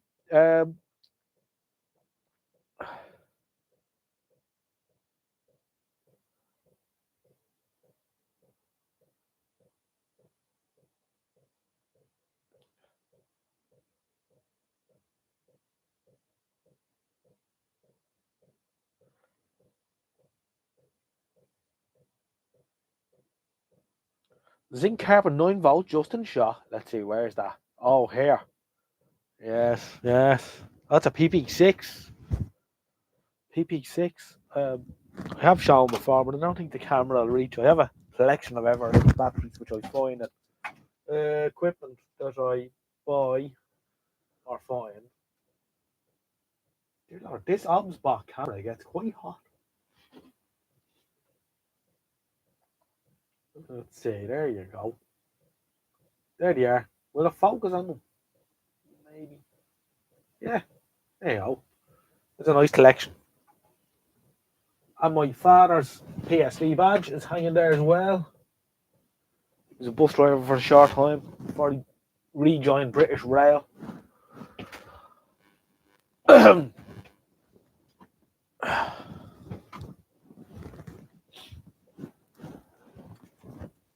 Another chap we haven't had in here for a while round, you know. Well, he's only was in a couple of times.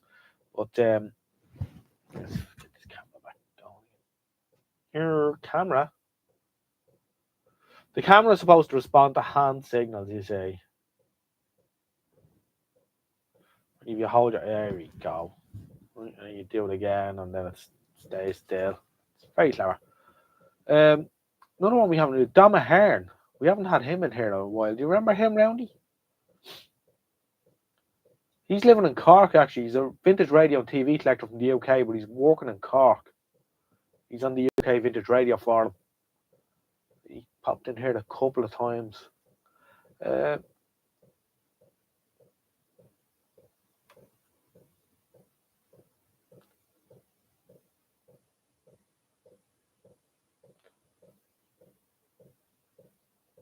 No, front left before you move the cam. Your left or my left? Oh, yes. The old Zinc Kodak. Look at me doing an ad for Poundland. Sorry, Kev. And the Bostik Glue Factory is a couple of miles down the road from you. Jumpers for goalposts. Wonderful, Kev. Yeah, now I have you. Sorry. Yeah, just saying that there now. Yeah, Kodak. Yeah.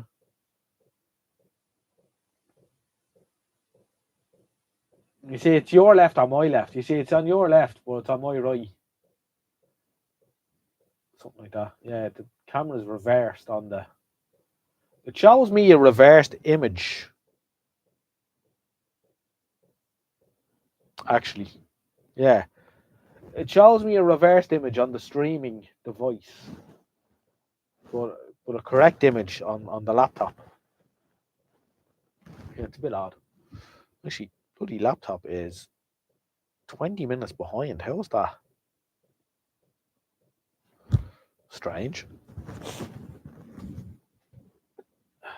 What's Poundland called in the Republic? It's called Deals. Dealz. Because it's cool to use Z's and shit. Like skill and kill. No, JJ. I was often talking with a chap called Matt Stanton, but he's gone quiet. He's a good age now. Matt Stanton rings a bell with me, all right.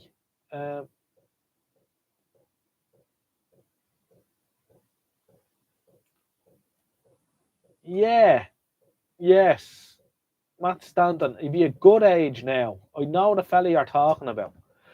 I'm actually going to a meeting on Wednesday evening, so I'll make inquiries about that gentleman and we'll report back next week. It's a vintage radio related meeting. Matthew Stanton, that's right. Yeah, yes. I think he used to be pretty active on Facebook, if that's right, Roundy. I think he's a strong age.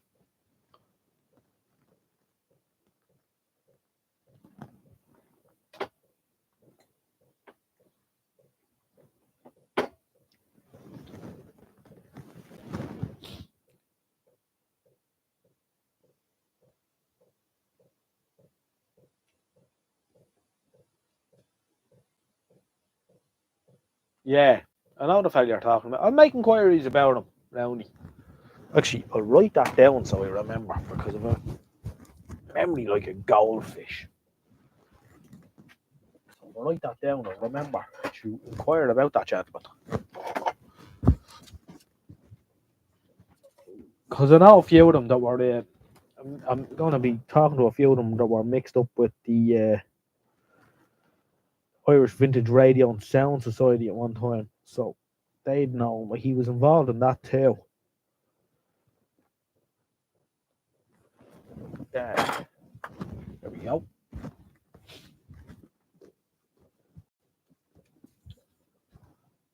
Jerry McDonald is here. I think you should wire. Why did I have to stick that? Does anyone else notice on their live stream chat that the heart symbol, uh, the sentence, whatever it is, it's in the way. Anyway, I think you should wire in a beer fridge, Mr. Hodge Dodge. Yeah, not worth me while, Jerry. I've no space for a fridge. No space for half the stuff I have. Now that I've gone through all the things that I've gone through, I need to start knuckling down and sorting me shit out, as I explained last week.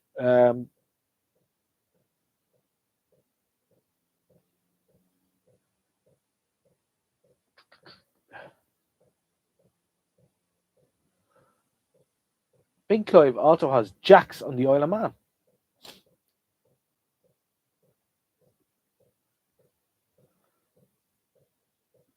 Covers the last one. Like, there you go. Like, it's simple stuff like that that's really annoying, isn't it? Nonsense.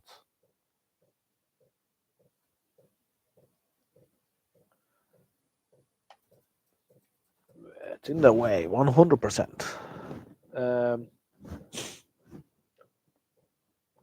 Oh, Clive disable it. You mean to say that I can disable it? Ooh. Left clicking on it's not going to do anything. We'll look into that. I might disable it, Jen, yeah. Because no one ever uses it anyway. It doesn't really serve any purpose, does it, gentlemen and ladies?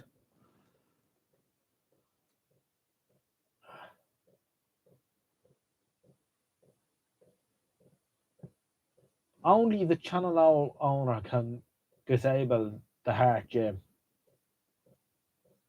Not sure how. I'm not sure either. So yeah, I'll look into that.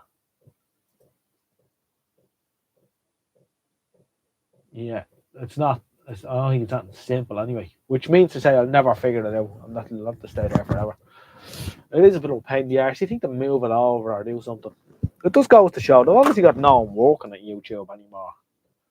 With regards to developers and that, I mean, it's pretty simple shit.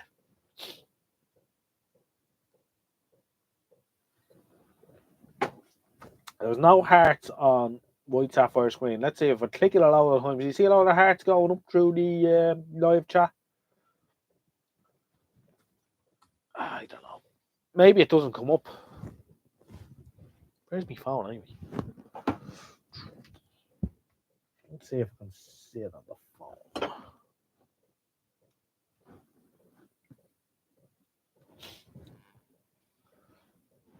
No, it's something I'll have to look into. Roundy, it looks like.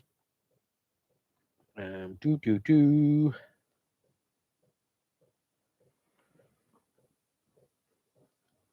Anyone here watch the Radio Cruncher live streams?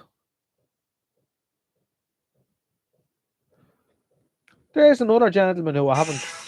Oh God, it's giving me a bleeding ad as well. Oh, it's telling me that I can now put people in timeout lengths. I can put people in a timeout for different lengths, ranging from 10 seconds to 24 hours. How am I going to have to put in a timeout?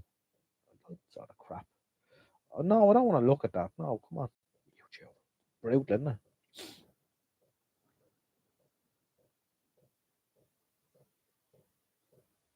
Yep, the heart is on my do for all right on the phone.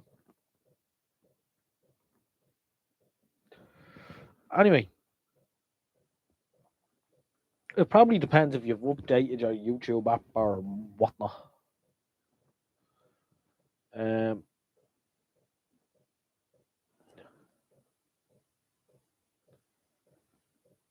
looks like we just missed Andy's radio stream. He must have been on for a while. Cross will actually pull the wire out. That's our Andy. Anyone watch him? Yeah, he leaves them all up.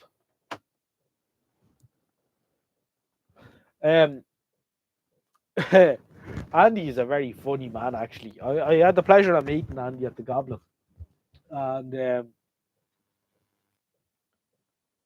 no, he's not. The live stream's still up, but he's not on anymore. He's a very funny man. He was talking about, I don't think he realizes how funny he is sometimes, you know. Himself. Oh, he was there one day and he was talking about a fungal infection he had in his arsehole, you know. But it was just so funny. And I don't know, it was one Sunday afternoon and I just clicked on his live stream and he was just talking about this. And my wife was sitting beside me, you know. And he's like, no, I'll tell you that. I'll tell you. You know, no, next, I can't do it. I'll tell you, right? I had this terrible itch in in me uh, in my starfish, right? And I went doctor, and he didn't do nothing for it, but he gave me cream, right? So I got my girlfriend to put the cream on, and I bent over, right? I'm bent over, and she's putting the cream on my starfish, and I get this unmerciful pain in my stomach, and you know, I let out this big fart, and it blew all the cream on her face. The two of us were in stitches laughing. So he goes on anyway, and he says, so I did that for a week, cream, and it did nothing. So I went up to my old mum, and she said, I got this, your old man had that years ago. Starfish thing. And Doctor back then gave me this crane, and it was this thick black crane. So I put that on, and it was like, oh my lord, you know what it was like? It was like instant relief. It was in nirvana, so it was. So I brought the tube of stuff back to my doctor. I says, look, my old mum, she gave me this stuff, and it went straight away. But it was, you know, Peter Kay wouldn't have a fucking patch on Andy. And he doesn't even realise how funny he is. He's brilliant. He is really good. Uh,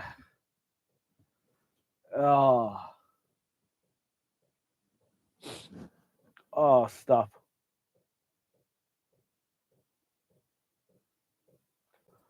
Oh, he is a character. He is a character. He's a nice fella. He's a very nice fella. He gave me a high tension power supply for free, which he'd after given Chris all the gear, no idea, £3 for. And I expected an interest in it, and he told me to take it with me. It's kind of fella he is. He's very, very nice man.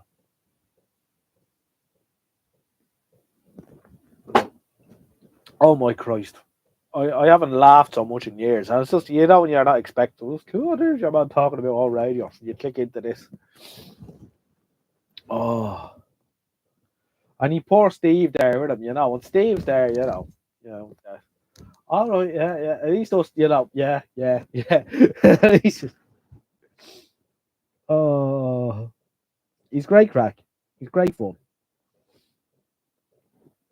Um, and he's actually very handy, of course. He is very handy. Yeah.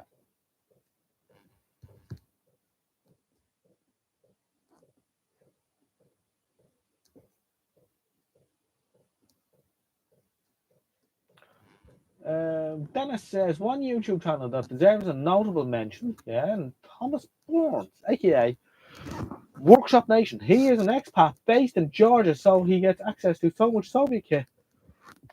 Ooh. It's when he switches to the front camera and just looks quizzically at the camera, yeah. Oh, stop. He's gas, man.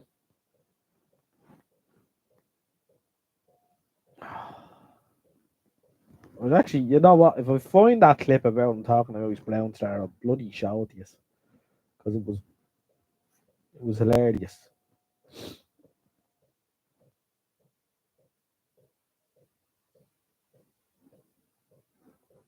Now, he might have deleted, I think he deletes some of the live streams. I don't think he leaves them all up, you know?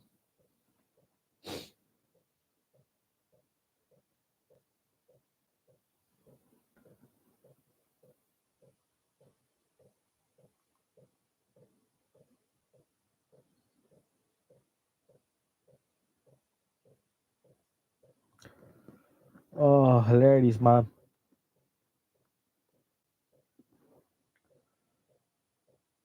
I'd nearly take a guess that was 4 weeks ago. Let's see if I can find it.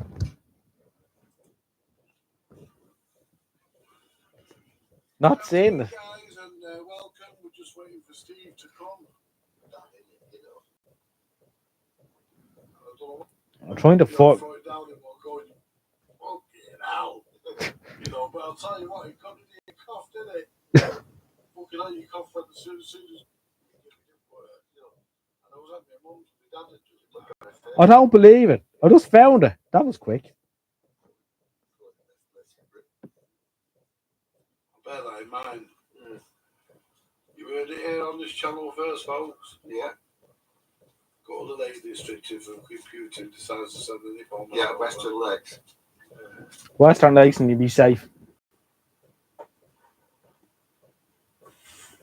I don't think he would. I don't think he's that stupid. He doesn't get one back. I think he's stupid. Of course he's stupid. Yeah, but I don't think he's insane.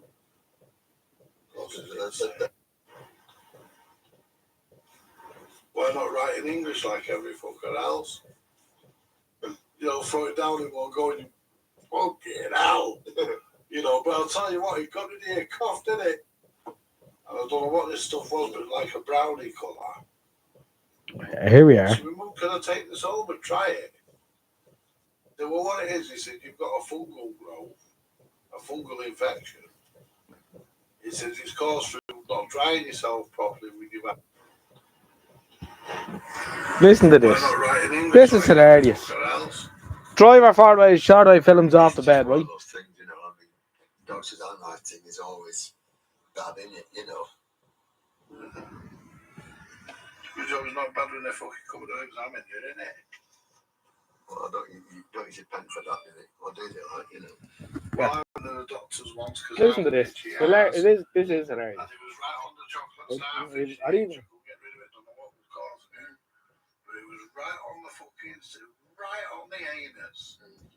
Anyway, I went to the fucking doctors. The doctor was called Holland, he was a German. Anyway, and I walked in and I told him what was wrong. He said, "Draws the trousers on, bend over," I said, "Fuck off." I said, "I've heard about you Germans." Anyway. So I dropped my stride to my shreddies, and he's there fucking looking up my fucking arsehole. I said, "What do you expect to find up there?" He's there looking, and And he started probing me fucking chocolate starfish with a pencil. I said, oh, yes, and you can give me lead poisoning. Putting a pencil on my chocolate starfish. Hey, it's all right, he says, he's all right. Anyway, so he says, what it is, he says, do you dry your anus properly when you've had a bath or a shower? I said, yeah, I try to. He said, well, what it is, he said, you've got a fungal growth, a fungal infection.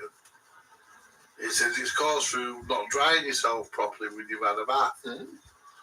And he gave me this cream. He says, you have to apply. I said, I don't bloody hell am I going to apply that? What do you expect me to do? Stand on a mirror? And I got my girlfriend to do it. She only did it once. I let off a big fart while she was doing it and blew it off the bumhole onto her face. Anyway, it didn't work, the cream he gave me didn't work. Yeah. And I was at my mum's and my dad had just Did it look on her face though? Yeah, it was funny. Anyway. Did she think so?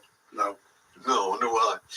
Anyway, the following day I went to my mum's and she was still clearing out my dad's stuff. And I picked up this tube of cream. I don't know what it was. It was about 1,000 years old, probably, knowing my dad. He'd probably had it since he was a kid. I don't know what it was for. But anyway, I thought, well, at that point, you're up to trying anything, you know what I mean? And I don't know what this stuff was, but like a brownie colour. And I thought, I'll try it. I said to my mum, can I take this home and try it? So she said, well, yeah. So I took it home and I put a bit on. And it started to burn into me starfish. But it burned into it. And the fucking itching went, oh man, I was so relieved. It was like a fucking big cloud had lifted. Oh, I felt like I was in heaven, man. You know, because I'd had this problem for a long time.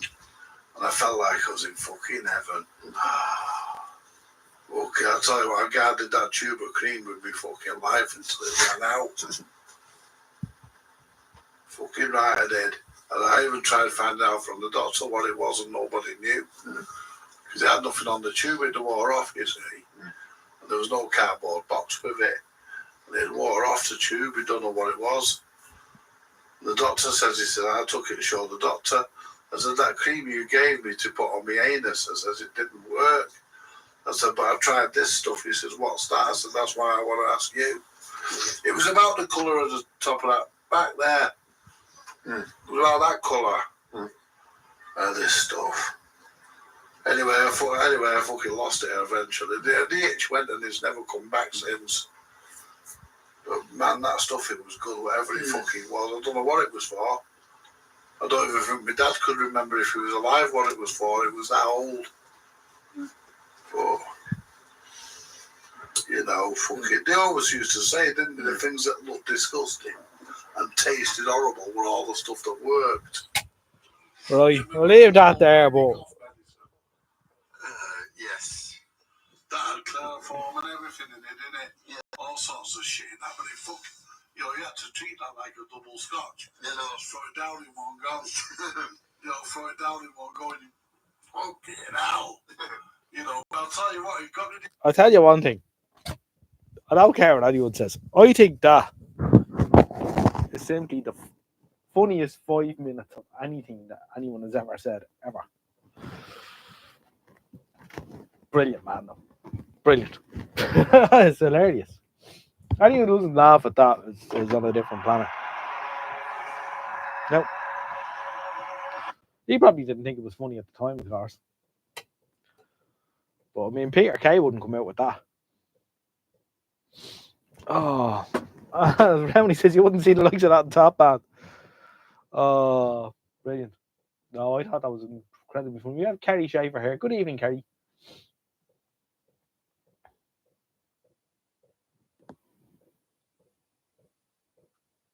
Oh, Andy and Steve. Too funny, man. At least Andy can fix stuff in the live stream, yes, I know. And there's an ongoing feud between Andy and Radio Cruncher, isn't there?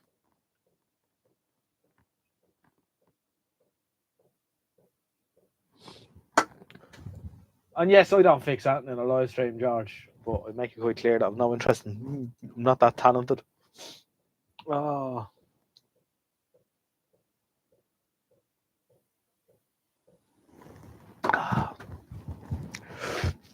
Hilarious stuff, though.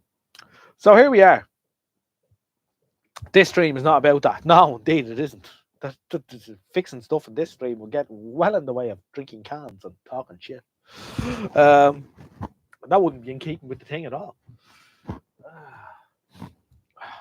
Yeah, I'll tell you one thing. I don't want a fungal infection in my brown star. Me starfish.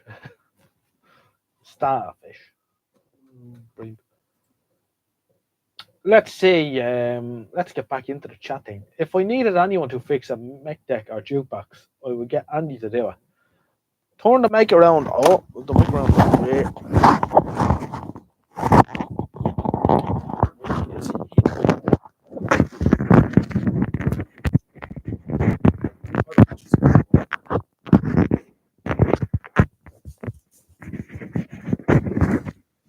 Audio 1, 2, 3. Audio. Fluke 23 in a local second-hand shop. Worth going after? Absolutely. Go down tomorrow morning and get it. Kev B, well, there might be a Fluke 23 for you to repair by the afternoon. Fluke's always worth it. Absolutely. Doesn't matter. My Fluke is doing something a bit odd, Kev. Right? What does this mean?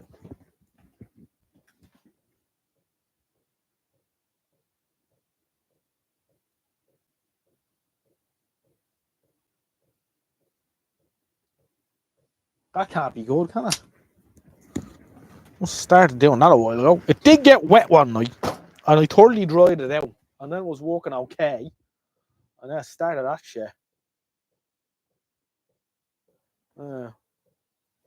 I think it's flattening the battery or doing something a bit odd. I'm not sure. And say I got left outside inadvertently one night and got wet. And then I brought it in and I dried it out thoroughly, opened it up, dried it out. And it worked grand for a while. Yeah. 2 months. Then I wasn't out here for a while, and then I came out one day, I turned it on, did that. Thought fair enough, maybe the battery's flat. Changed the battery in it. Was alright for a while. And then I started all this shit again. Have I an ultrasonic tank? I have, of a small one. Run circuit board and IPA. I could try that too, yeah.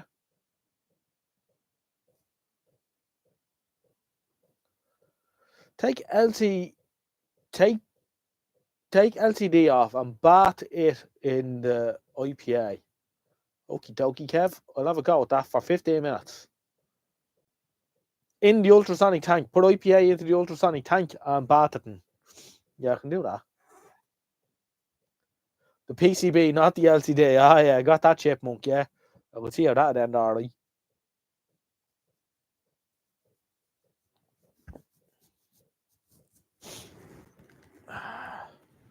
Yes, so I'm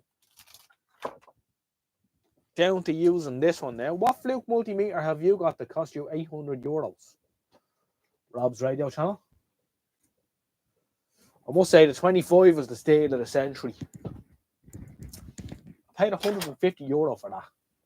It was never used. Well, it was used once and he blew the fuse in it. The amp fuse was blown in it.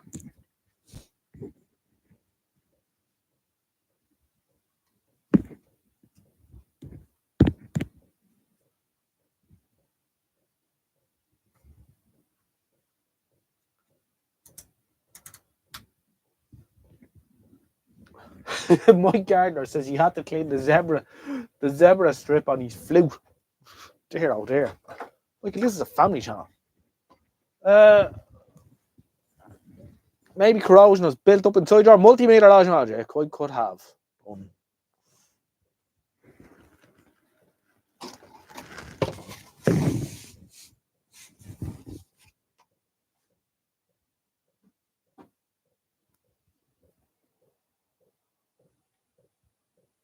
The red one being, what you call it, intrinsically safe.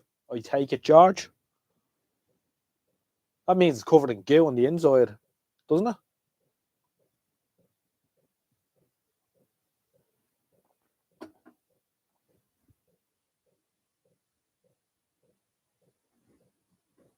Oh, yes. This is the chairman of the board, Roundy. I was actually using that. The diesel heater outside, pipes in here, and earlier on, I was typing here and it was blowing hot air up in my face, which I found discomforting. So I sort of had that sitting there to deflect the hot air away from me. It's trying to move the hot air deflection device. 800 quid for a Fluke 87 is a bit steamy though, isn't it? 179. My father-in-law has a 179. They're a decent meter. Though I think if I had the choice between a 179 and an 87, I'd probably go for the 87. But the 179 is a good meter. That's what I had read, all right, Kevin. I remember years ago, someone offered me 87 Mark V EX. But reasonable enough. I think they wanted, at the time, I think they wanted 200 quid for it or something. And I was tempted, but I looked into it, and then when I read that it was covered in goo inside, I thought, no. I'd like to be able to repair them. At least if I do open that up, I'll have a fair chance of repairing it. If I can't, I can send it to Kev B and he'd definitely get it going. But yeah, if they're covered in goo, there's not much you can do.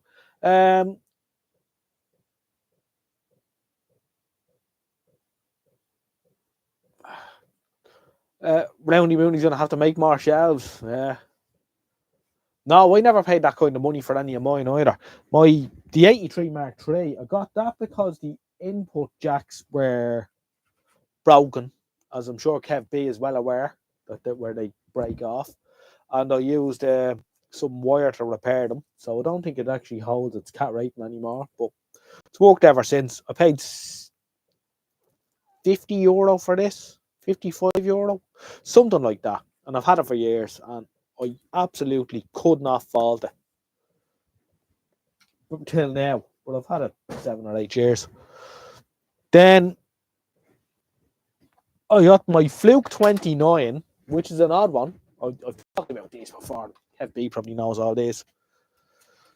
Fluke 29, I got in a skip along with a Metrics and a Beckman. And I actually know the electrician who threw this out.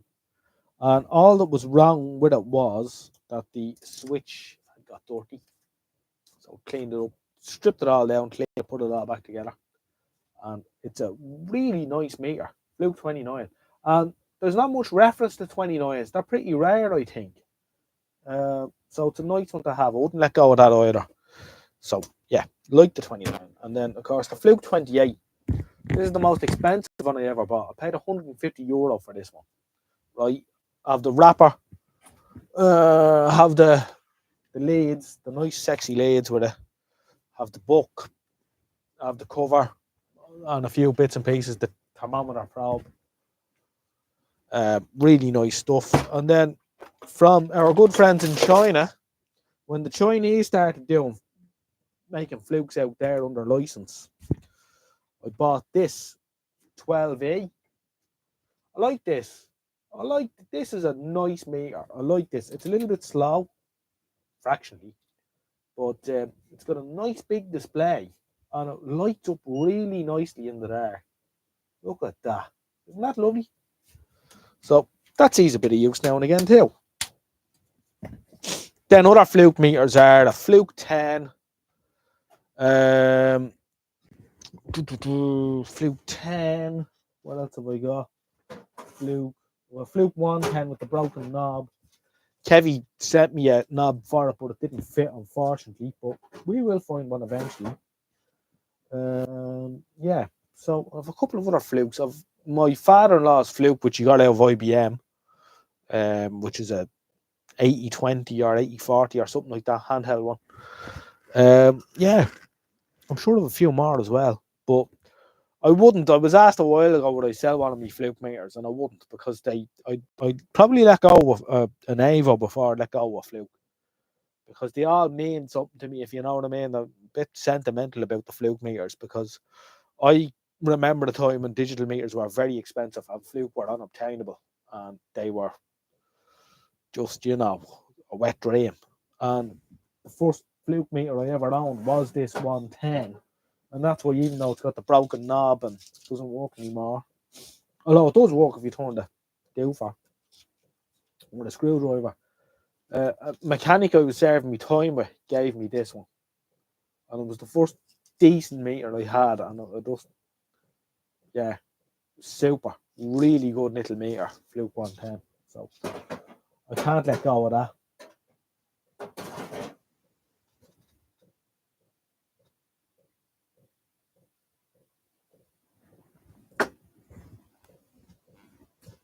Yeah.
Yeah. Testing 1, 2, 3, 4, 5.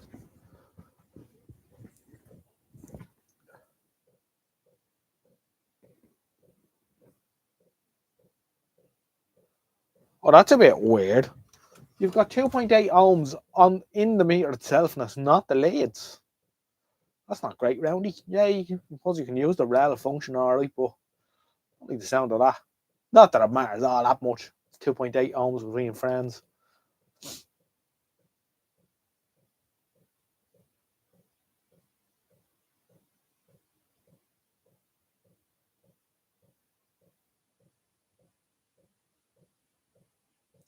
Dennis paid 21 pence for two brand new unopened Fluke 70 Mark IIIs out of Halfords. Great.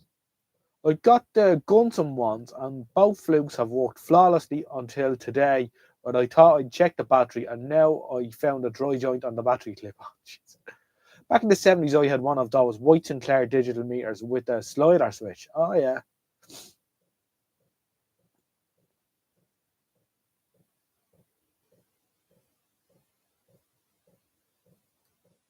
Classic car lads would probably be gunning for those Gunsons. Oh, give it up.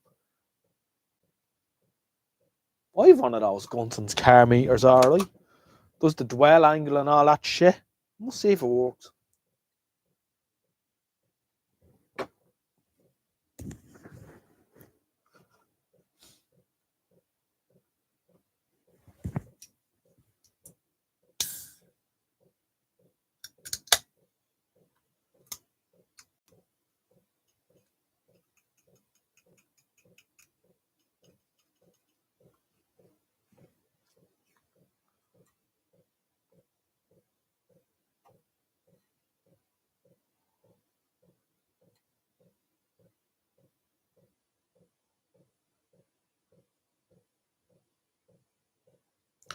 Oh, you know what you could do, Roundy? And this is something I've done a couple of times. Someone, I can't remember where I read this or someone told me. But you probably know this anyway, but get cotton buds, soak them in IPA and clean out the holes.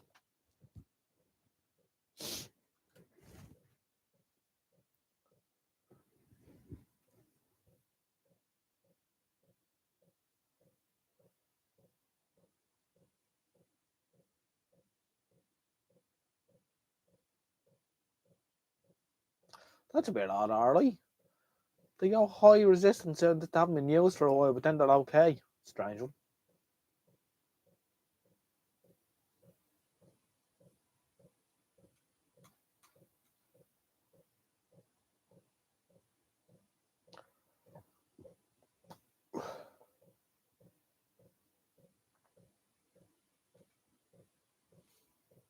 I'm getting 0.2 ohms, 2 leads together. That sounds about right.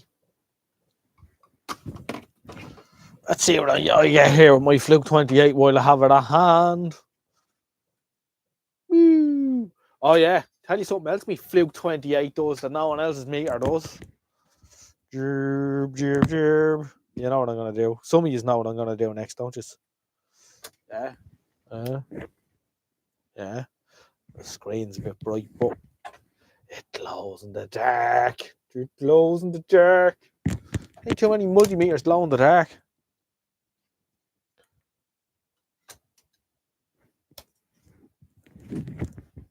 Maybe. Let's see what resistance we get in the leads. Now, these aren't the leads that came with it, but they are Fluke leads. Came with the nice leads with the silicone, you know, nice flexi ones. Although the PVC ones aren't bad, but the trick is, you know, you could, if you're really worried about it, you could throw them in a pot of hot water first. 0.2 ohms. Rel 0. Lovely. 0 every time. Wonderful. Yeah, they make nice stuff, Fluke. The only thing is, a few people have said it. Dave Jones has said it. You know, they aren't. The innovation has gone out of Fluke since they changed ownership a couple of years ago. So the Fluke 28 Mark II, which came out quite a while ago now, is now being marketed. The exact same meter is being marketed as the Fluke 87 Mark V / Max, which is a bit cheeky. You know, so they haven't come out with that new in probably 15 years. So they need to start moving with the times.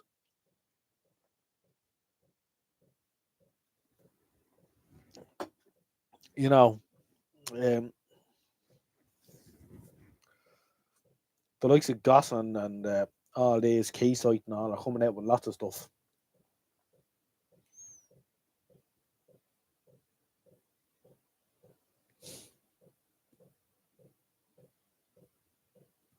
Oh, YouTube does send me a message saying it wants me to make short videos.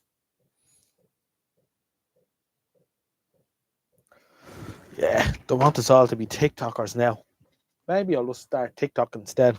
Give up YouTube. Philips owned Fluke for a while. They didn't date. In fact, my Philips PM 5415 colour TV pattern generator actually says on the top of it, it has a Fluke badge on it. And it says part of the Fluke test equipment group or some shit like that.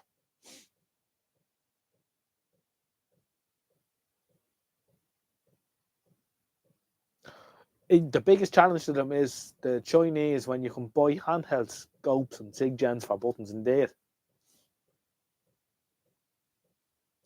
One of the engineers at Mega was properly old school. Oh, you said you were going to Mega for a training day. So you went to Mega and you used an old Ava. He was still using an Ava 8. I like that. What Mark Ava was it? What Mark Ava 8 was it?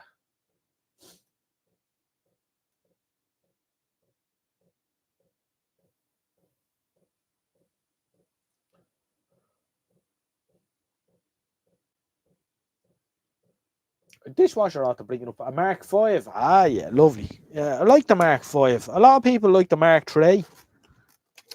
You know, a lot of people say the Mark 3 was the best. Mark IV was pretty much the same as the Mark III, except the case was a sort of an early plastic, which shatters into a million pieces if you drop it. And a lot of them were sent back and modified into Mark V plastic cases that don't shatter. But the Mark V I think is the nicest. Although it only has that has this printed circuit board ribbon strips in it, which aren't great. Although I have a couple of Mark V's and they've never given me any grief. Where I have had bother with Mark III's drifting.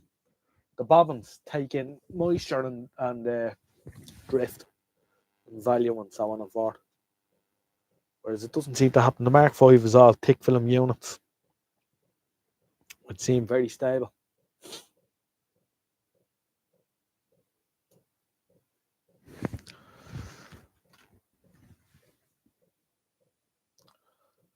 Kevy still uses an Evo 7. Ah, come on. We've moved on from the Evo 7. A few people on the course were confused trying to read it. Now, that is worrying, as Roundy says. It's not rocket science. And George Christophe, like me, his Mark V is the only one he really uses. And I have a couple of Mark V's. I think I've got 3 of them. Yes, I have 3.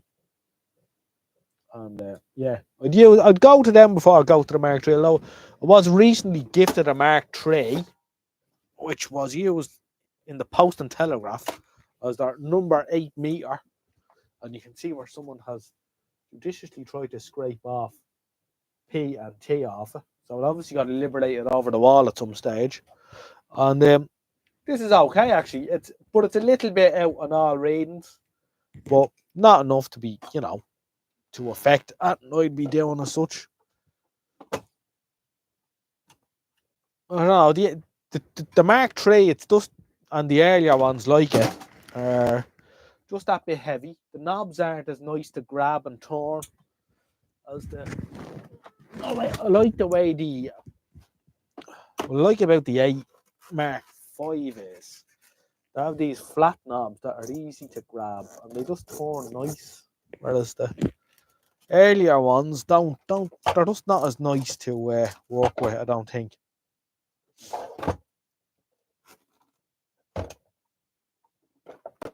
And of course they're a lot bloody heavier. Jesus.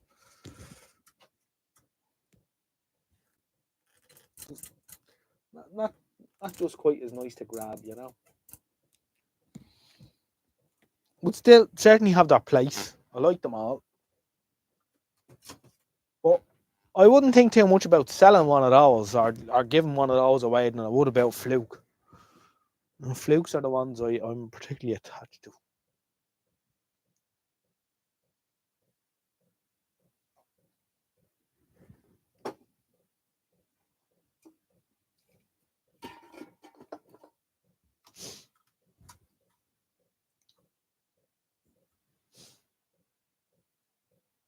If you shifted all those Avos, you'd have loads of room.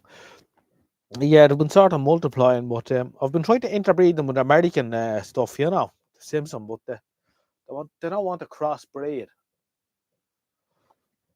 Well, that'll be interesting if Avo had went down the route that everyone else went down, and that is the taut band movement. It'd be a lovely, lovely meter altogether. I think an Avo with a top band movement now would have been. I don't know why they stuck with that movement, Top band was the way to go when people were doing it, back in the 60s.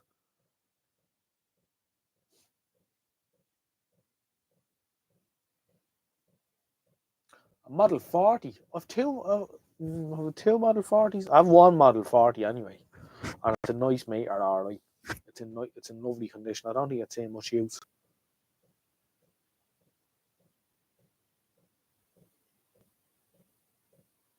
I like the Simpsons too, and of course the one that's on the bench here is very it's a very important meter to me because it's the one that John used in the shop all those years. And it got drowned in the fire Never worked right since, but recently I checked it on the Kev B voltage reference, and it actually read all right. So I think it may have dried out after all these years. So maybe I might have a close look at it someday and see what it reads on resistance readings and so on. I might press it back into service if I think it's useful. I have actually wanted to buy one that was in nice nick, but they seem to, when they do come up for sale, they seem to turn for big money, much more than an egg. So yeah, it's a Simpson 260. Which mark is it? I'm not sure. It's an early one anyway, early enough. They're actually still making this meter. You can buy one of these brand new off the shelf. The Simpson 260. Lovely meter. I think David Boynes uses one of these. Yeah, real nice.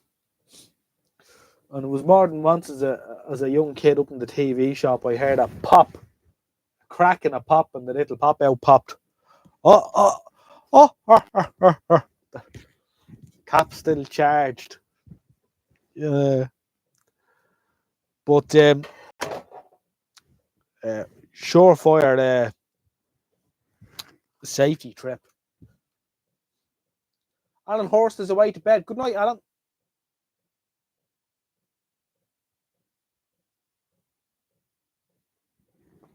Take care.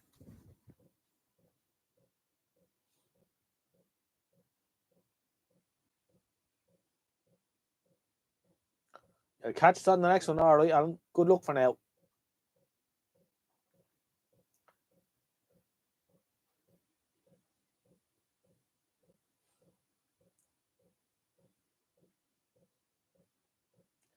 What year did they stop making Avos? I think it was around 2004. Something like that. And I believe they sold 700 or 800 in the last year, something like that. And I know they ran a competition for the very last one that they made. No, they're gone all right. Yeah, it was that recent. It was 2003 or 4. But as I say, they're still making the Simpsons are still being made, and the other American one, which I used to have one of, a triplet. They're still making triplets as well, but they're mad money. They're being made because they're a standard in the, United States Forces, Army, and so on are using refer to Simpson 260 Mark 6, blah blah blah, turn knob here, do that. So that's why they're being made still. TV or a radio repairman or electrician or whatever isn't going to go out and buy a Simpson 260 for $800 or $900. If that $800 or $900 to blow, to go out and buy a 28 Mark II or and there's far cheaper Eastern meters being made, mechanical ones, analog ones if you want one. I think Simpson are interesting. They're the ones that were mixed up. It was actually an Indian reservation, and they get government money as well because it's an incentive to keep employment within the Indian reservation and all this kind of jazz. And that's why the Simpson 260 is actually, partly why it's still in production as well, is that it's an incentive thing for this Indian reservation, which is interesting. It's amazing how some of this stuff just keeps being made. The reason the the reason why Avo said that they could not make the 8 Mark 5 or Mark 7. They were up to the Mark 7 when they stopped, was because they couldn't get the movement anymore. So the Mark 6 and Mark 7 omitted the high voltage ranges because they said they couldn't get the high value resistors anymore. And then they said that they could not get the movements anymore, whatever parts they were using in the movements. And also, I've never come across a Mark 6 or 7 yet, but I'm told by people who did use them in schools and institutions and colleges and so on and forth that they were very unreliable, both the Mark 6 and the Mark 7, and that the movements were very prone to going open circuit. And I was warned by a few people not to buy a Mark 6 or 7.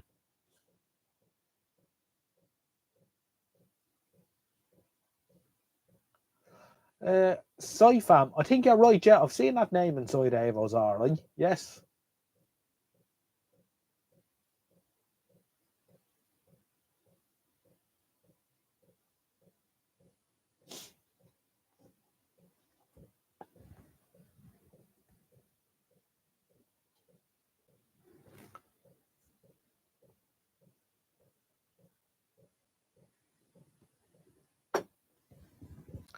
Oh, it was health and safety, says George, to stop HV measuring on the banana plugs, for God's sake.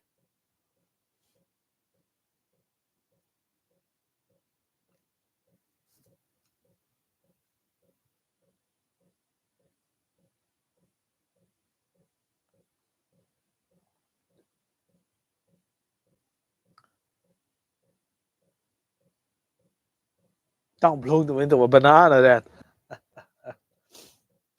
Okay, Kev B, thanks for tuning in. Always a pleasure to have you. You've been very helpful to me over the years as well, Kev. So it's always a pleasure to have you in the chat. And we will see you soon. Take care for now, Kev.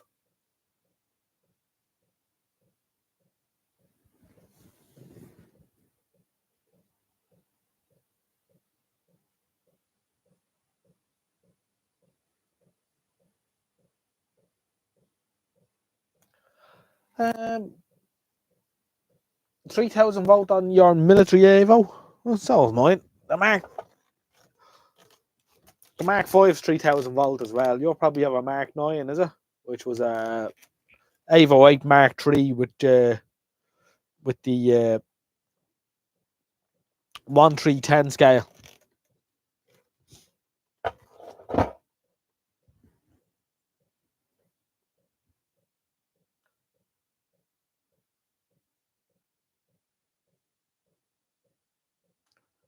He's all about the blue gloves. Yeah, I don't do gloves. I never really wear gloves. No one will work any of this crap anyway. He's a gas man. I had a few email interactions with him there a while ago about something which I will be featuring later, much later, when I have space and time, because I've got something rather special I want to share with you all. However, I have to have space and time to dedicate to it when I choose to do it. But yeah, I had a few backwards and forwards with the Shango. An interesting chap. Maybe you should fly over to him and make a video with him. And of course, we had Chris here last week, who was his right-hand man. Chris was in a few of his videos in the early days.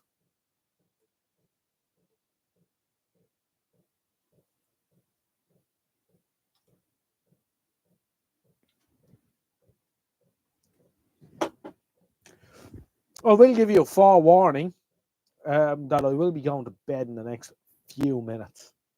So we will be pulling the plug on the live stream here tonight in the near future.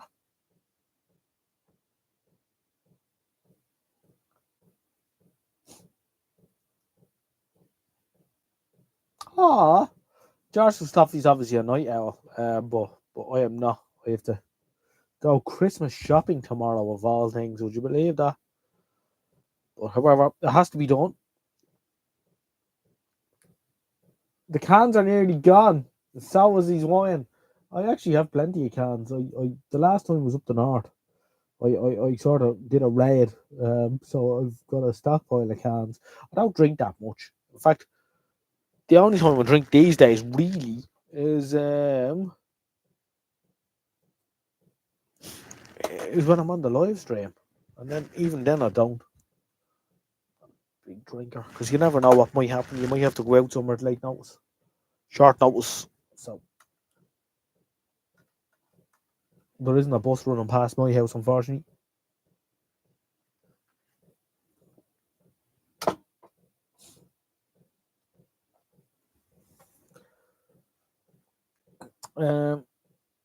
Rich Clips is after tuning in there. So is Dave O'Toole. Good evening, sir. Heavy Review says he's up. He's in work at 8 o'clock in the morning, so he better go to bed, Kev. I hope you're keeping well, Kev. I hope you're a good man, keeping well too. And we'll catch you on the next one as well. If you are going to bed.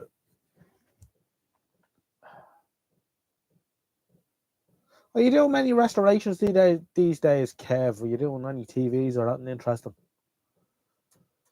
I believe you do a lot of industrial repair. I must say, one of the best recommendations I ever felt I got was I did a video here on the cheap Chinese soldering iron. And Kev, who I know does this for a living 5 days a week, bought one of these soldering stations on my recommendation and told everyone what a good machine it was, which I thought was quite nice.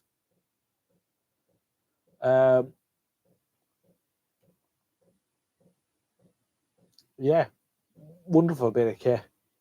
I still have mine. I was going to build a bit of a station for it. I was in put the power supply and the thing into one box just to make it self-contained. Only 70 days till Christmas. That's right. I have to start ordering Christmas stuff soon myself. Yeah, I must start thinking about that too. I'll be putting the recycling out, cleaning out the guinea pigs, making a few TikToks, then watching stuff on my Kindle till the early hours.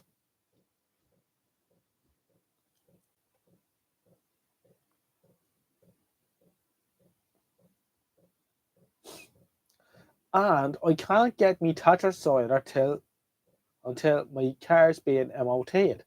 We should not go in on the tractor.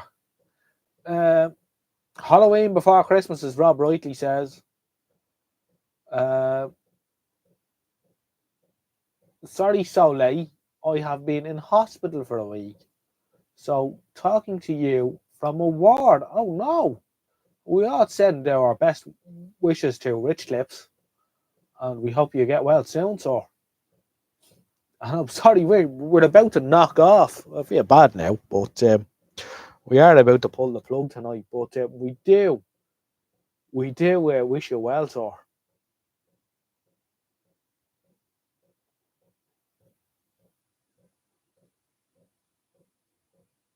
An Antex 25, yeah, I've been using one of those lately myself. While I'm rebuilding the other thing.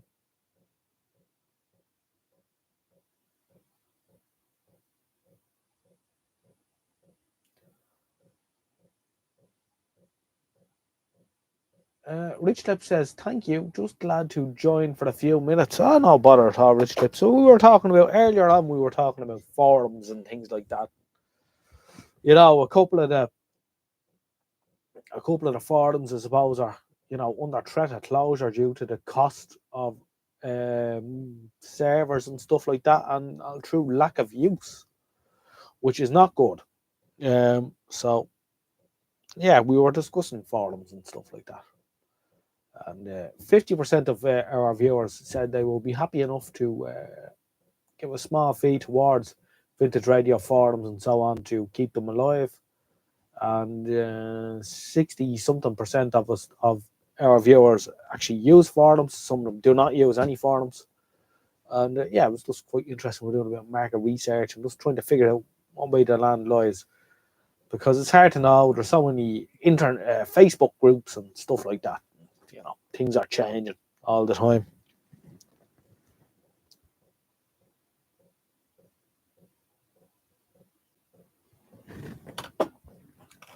Well, a 1290, a Dave Brown 1290 should have enough power to get to the shop to get a few cans of cider at least.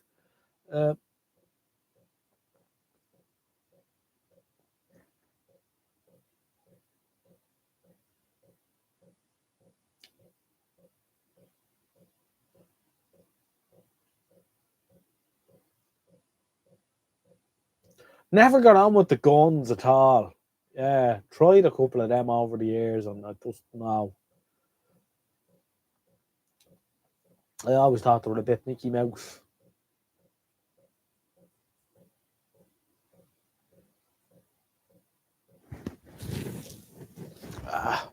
What's the chances you get stopped on the road anyway in the tractor white sapphire? Slim to none. Slim to none.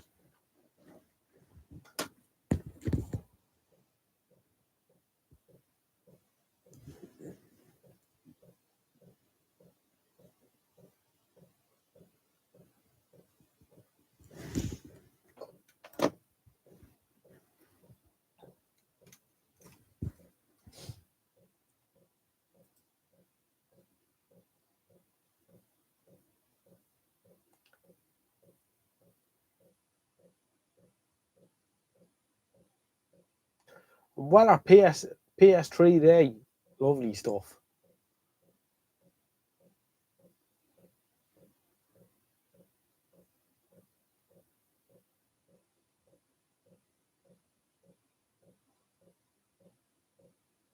Actually, they're not going to lock you up anyway. If they stop you in a tractor with no tax, they're not going to lock you up. There's no MOT in a tractor. Once your brakes are half decent, then you've actually the only thing you have to worry about is having lights. And once it's not falling apart on the road, I think you'll be okay.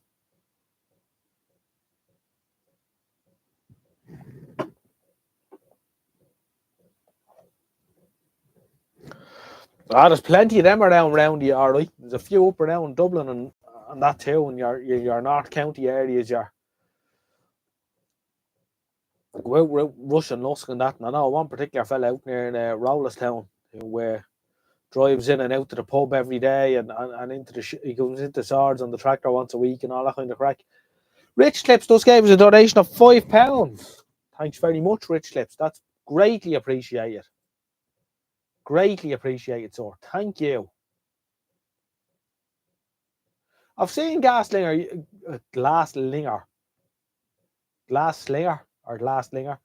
use a gun a lot on his chassis. Yeah, I just never took to them. Couldn't get my head around them at all. Thank you, Rich Clip, sir. Chipmunk says, I evidently had a dunce moment a few months ago. The Micronta multimeter I was talking about hasn't worked on the 10K on continuity for months. I just swapped the 9-volt battery around. Oh, God. Yeah. Well, that's a simple trap to fall into.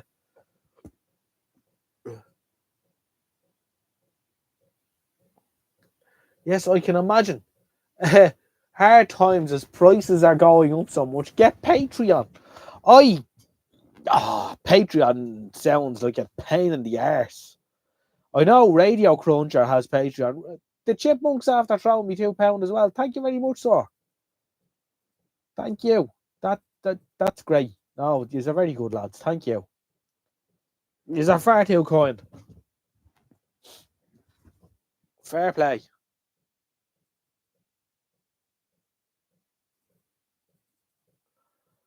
Fair play to you lads. That means a lot. Well, that's a half gallon of diesel anyway. I'll be warm for another week in the shed. Yeah. Well, we know the man who has Patreon. The Radio Cruncher is a Patreon. I can't get my head around it.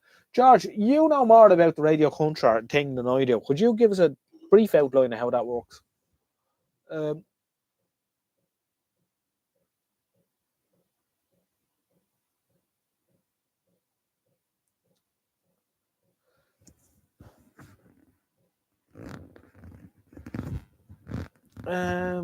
Good thing about the 8100 gun is you didn't have to buy the special tips. I used to make about 2.5 mil copper from Twin and Earth. Oh yeah. The 15 watt I found never had enough poke, just really.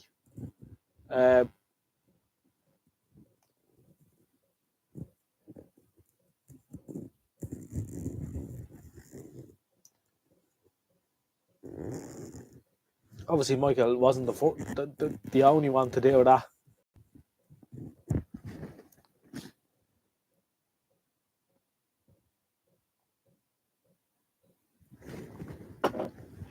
Well, as Kevy everywhere will say, that the tips and the soldering iron that we have last a very long time, even though they're cheap Chinese muck.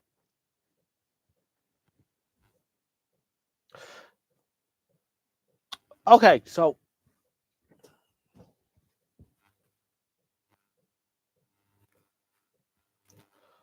George Christophe says, well, you can either pay for a certain level of Patreon and get very little back out of it.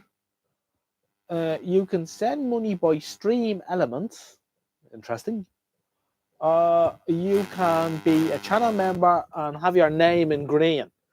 Right, okay. So, would you give me €25 to have your name in green? There is a poll there now before we go.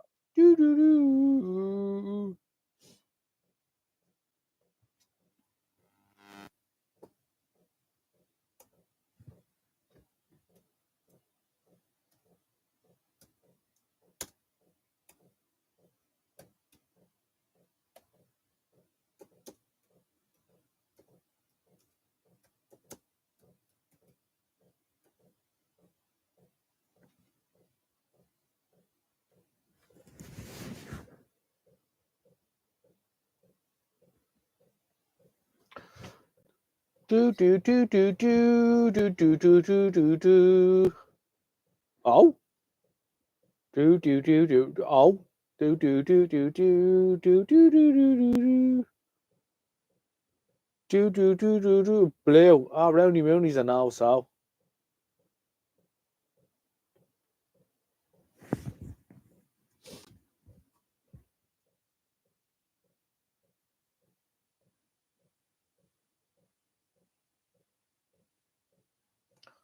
Oh, taking the braid out of the coax for the copper.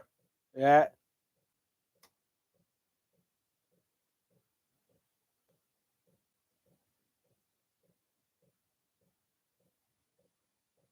Coax dipped in flux. Yeah, that's right.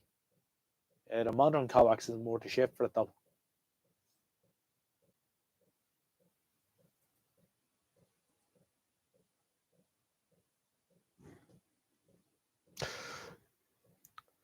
%40 of 10 people, which is 4, means that you get £100 for you to have your name in green. I'm gonna have lots of diesel for my heater. No, we're not gonna go down that road anyway. So forget about it. Roundy does enough anyway without giving me anything. Trouble with Patreon is that if you do it for one, then you feel guilty for not doing it for all. No, you don't have to feel guilty for giving anyone else. No, well, just look after me and be alright.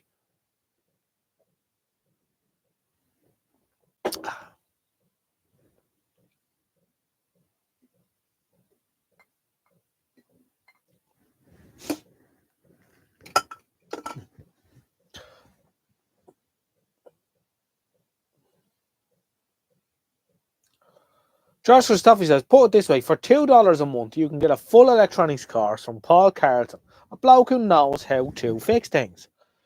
Well, if you give me €35 a month, George, I will put your name in blue letters. So you look like Roundy Mooney. Right? Then you could be a big boy too. Might even give you a little spanner. Can't do. I have set a budget for Patreon, Super Chat, etc. All of that comes from one account. I allocate £20 a month, and that's the limit. Otherwise, get drunk and donate stupid amounts. Yeah.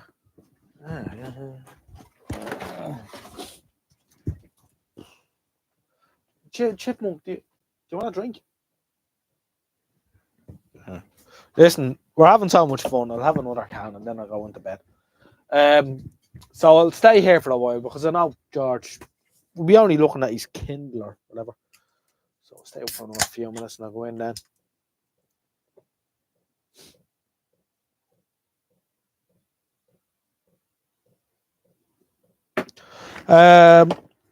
Right. We have 24 watching. I often wonder, by the way, about this, and there's no way for me to know or find out because let's say that, okay, the same people comment all the time. A couple come in the evening, a couple are here early and go because they're in work. But it's generally the same people that comment or are in the live chat. However, we've 52 thumbs up, which Roundy will be very pleased with. Where we 24 viewing. At no time during the night did we have anywhere near 52 people viewing at one time. We had, I think, 34 concurrent viewers tonight at the height. So what I want to know is, who are all these people who come in, watch for a while, hit the thumbs up button, and then leave, but never comment in the live chat? That fascinates me. I don't know how to get my head around that. You know, because I know there's loads of people, and people have, one or two have come up to me and said, I watch your live streams, but I never comment. And I always try and encourage them, just put a thumbs up or do something, or if it's your name that's on your YouTube account thing, then make a different one. You know, make up a Mickey Mouse YouTube and just put a thumbs up or so, you know, do something. But Mrs. Hodge is in bed.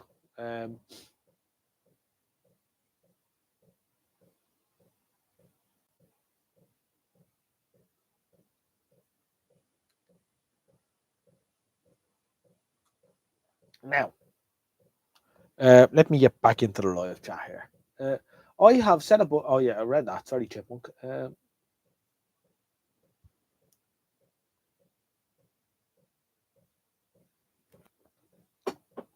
can give you a hammer, George, if you don't want a spanner.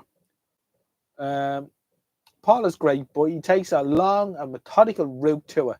I think he makes a tidy living from it. I am on the other channel that charges anything from 15 to 50 a month for Patreon.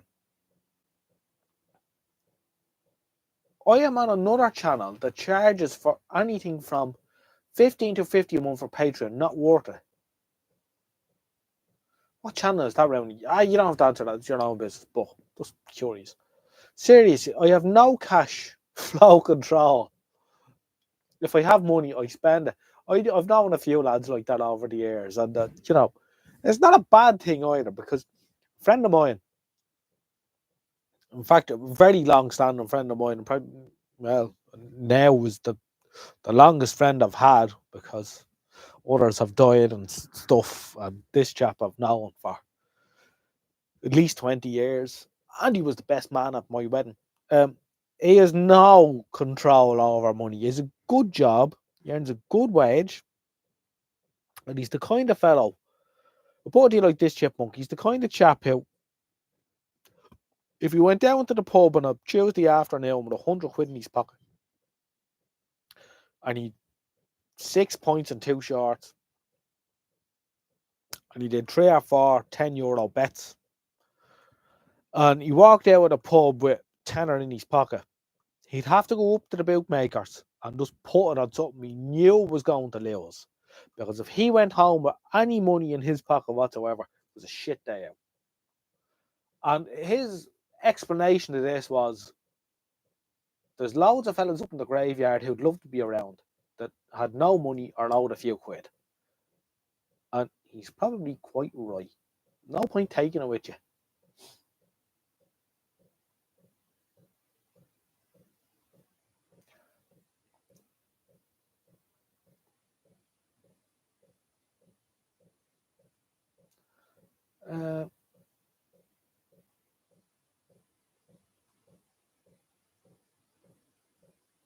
Some people just come in and say hi, some don't comment at all. We're glad to have you, but would love to hear from you. I like that, Roundy. Maybe they're shy. Well, that's quite true. That's quite true. I have had my ear in his chat anyway and had private chats with him. Don't need to pay for that.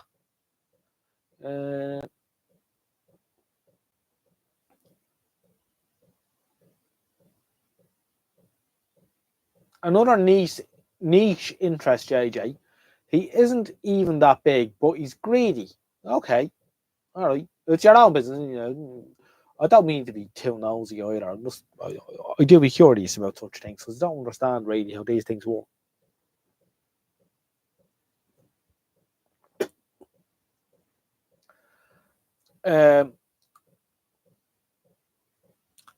Kevy Webb says, I've tried getting into Carlton, but I just can't. It takes too much time for me. I'm used to all the shortcuts. Something can make a living. Yeah, so can make a living. Yeah, indeed, yes. I mean, yeah. That's the approach I've always taken, Kev, with repairing something on my bench. You know the kind of work I do here. I suppose I'm the version that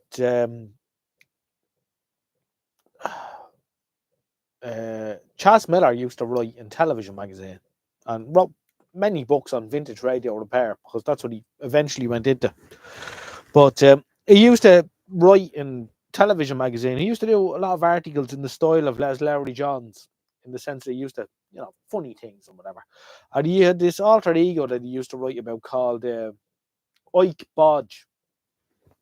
It was a TV repairman. And Ike Bodge used to go into all their houses and rip them out of it, oh dear, your color valve is gone here. That'll be £50 and all this kind of stuff. and selling rental sets, with black and white, selling X rentals with X rental color sets with black and white tubes in them and all this kind of stuff. I suppose I am the living version of Ike Bodge. I intensely dislike Beggy Mitchells. No idea who that is, Rowney. Sounds interesting. Um,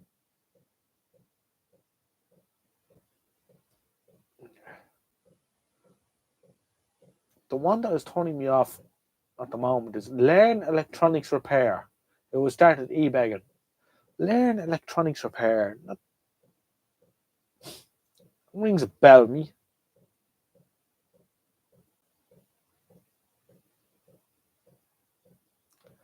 It's a 419. What? I've obviously missed something here. Keeping up with this chat. No idea what's going on now.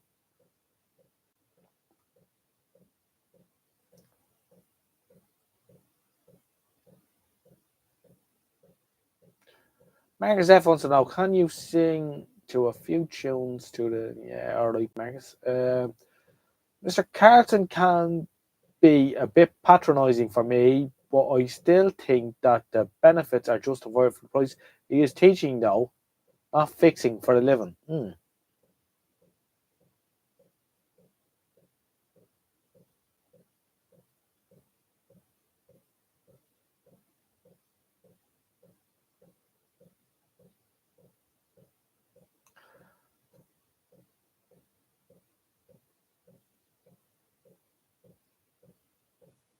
It's a 419 advanced fee fraud scam baiting channel. I used to do it years ago myself. Oh, this is a... I think I know what you're talking about, Roundy. Yes. Where they trick people into scamming them and then they turn it back on them, kind of thing. Is that right? I like Mr. Carson's long videos. He's very good, says Mike Garner. The one who that is turning... Oh, yeah, I read that. Sorry. George, do you notice he just stopped his new antenna build, or did I miss something? Kev says, when you're in the trade, you have to turn stuff around ASAP. Absolutely.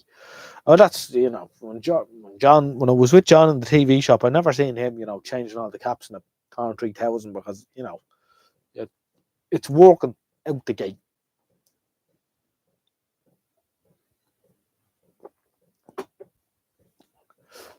.419 is based on the law in Nigeria's criminal code covenant. Oh, I say, right, okay.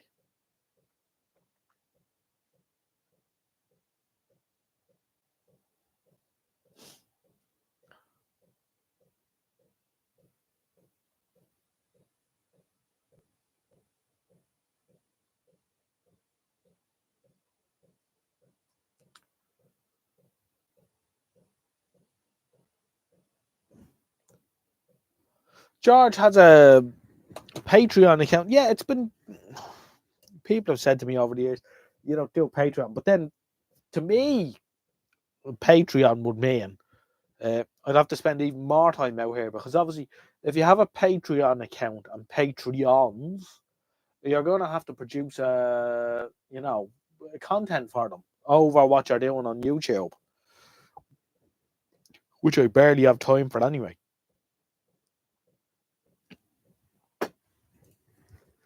And I don't think doing what I do, I'm going to get 20 quid an hour out of Patreon. So I'm not going to be giving up the day job anytime soon.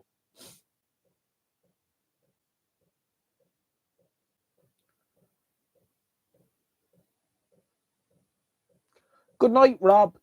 Hope you have a good evening, sir.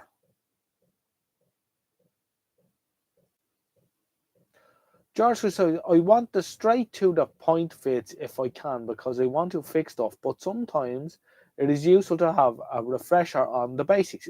Yeah. I was 40 years ago that I did my HND, and I can't remember it at all. Yeah.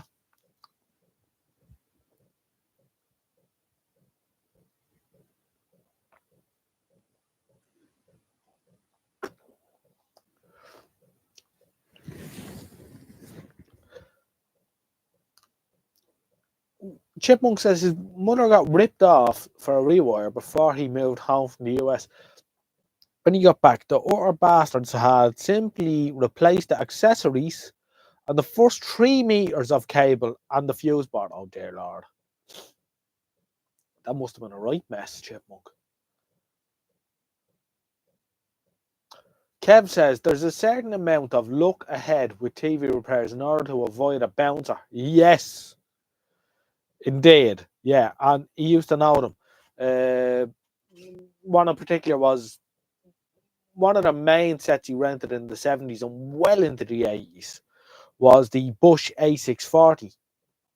And the boost kept in that was 0.1 thousand volt or 850 volt or something like that. And he used to replace it with this big, huge blue early 0.1 2000 volt cap, and they never bounced.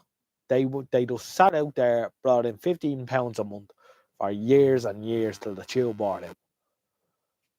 So yeah, there was a certain amount of that, all right.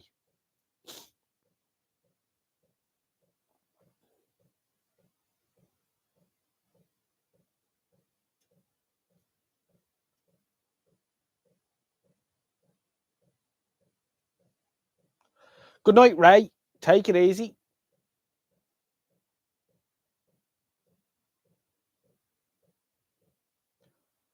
Yeah, I'm sort of, yeah. You know, my problem is round is, you know, I put a TV on the bench and I get all excited and I get it going, I get a picture on it, and then I lose interest. I've a container full of televisions that I've done exactly that way, which I need to go back to and finish. But putting a TV up on the bench and going, here's a TV, but a little bit of a wonky picture, and we're going to do this and that. People aren't interested in that. They want, here's a television I just found in a ditch, and I'm going to put it on the bench and get it going.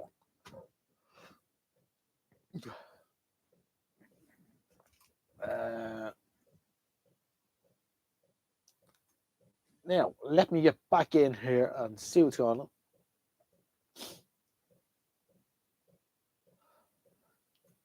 The CTX, I have a CTX here.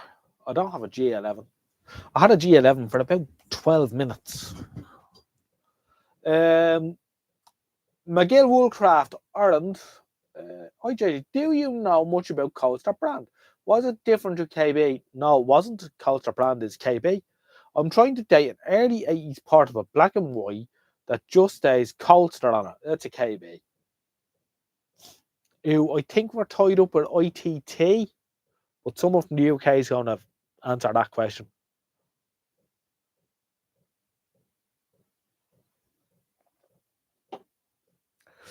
Turns on with sound, but just has a white line running across horizontally. So you have a frame fault.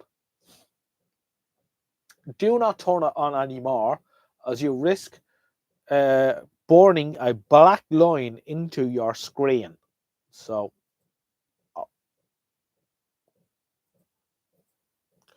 yeah, so don't do that.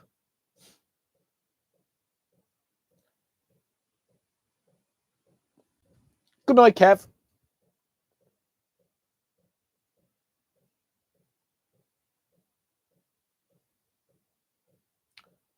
Good luck, Ray.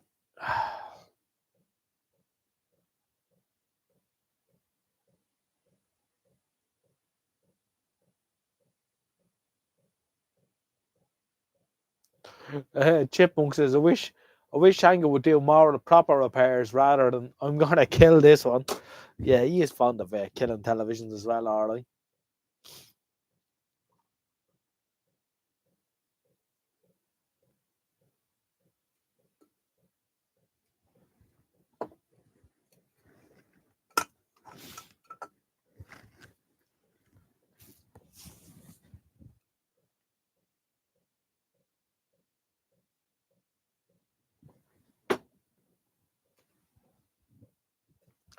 I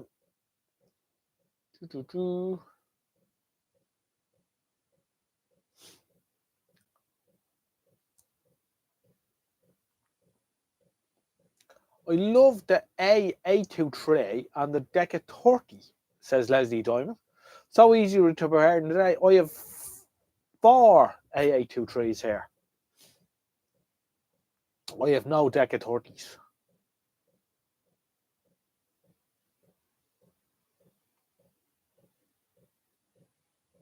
I'm on Tenant's Lager.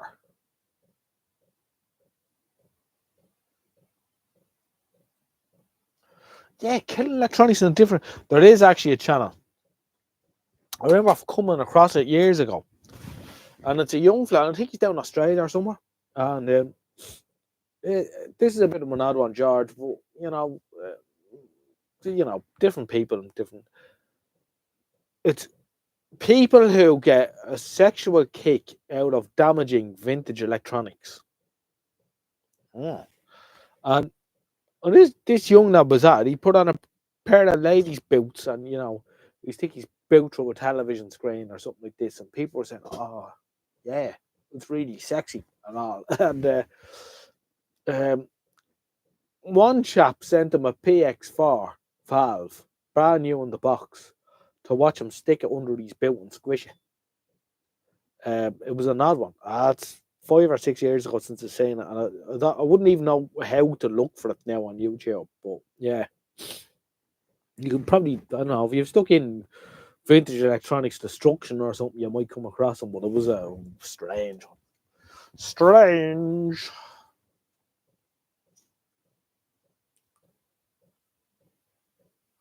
Oh yeah, oh yeah. No, I'm not making that up, lads. That's the truth. Think he was Australian or New Zealand, but he'd you didn't see his face in any of these, but he used to put on big long, ride me boots. And yeah.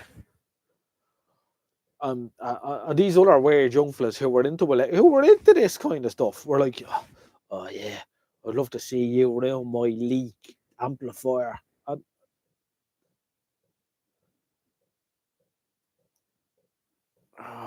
yeah. Yeah. Yeah, well, I heard about that chipmunk, which is really sick, you know.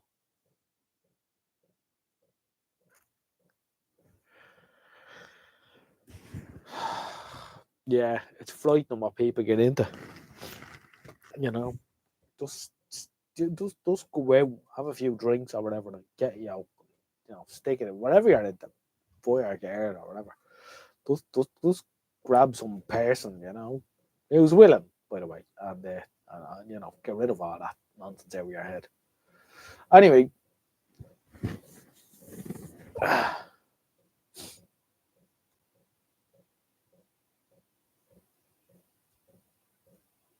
yeah, it's strange what goes on in the world.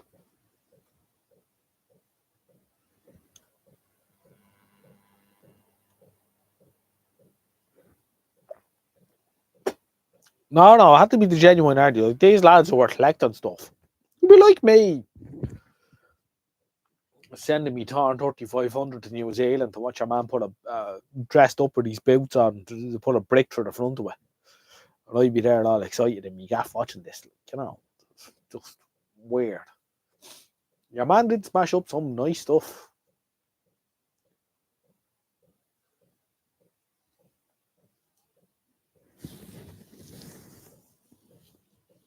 Well, you can't have oxygen in your cables, Chipmunk. Come on now.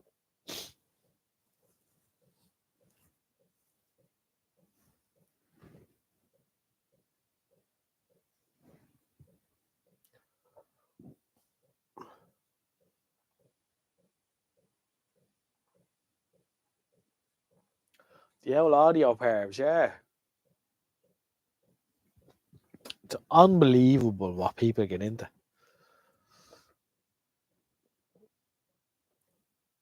Right, we'll be back in a second, lads.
Gold plated MK plugs now should sound tasty, alright? I have a fair collection of ones with no sheeting on the pins from my pat testing work.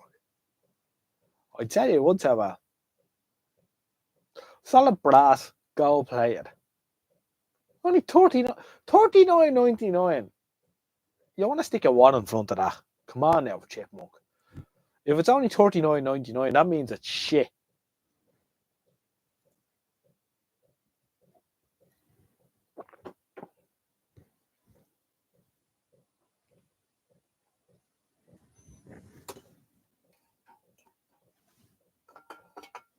Right, that's the end of me. I'm off to me bed. It's been an interesting night.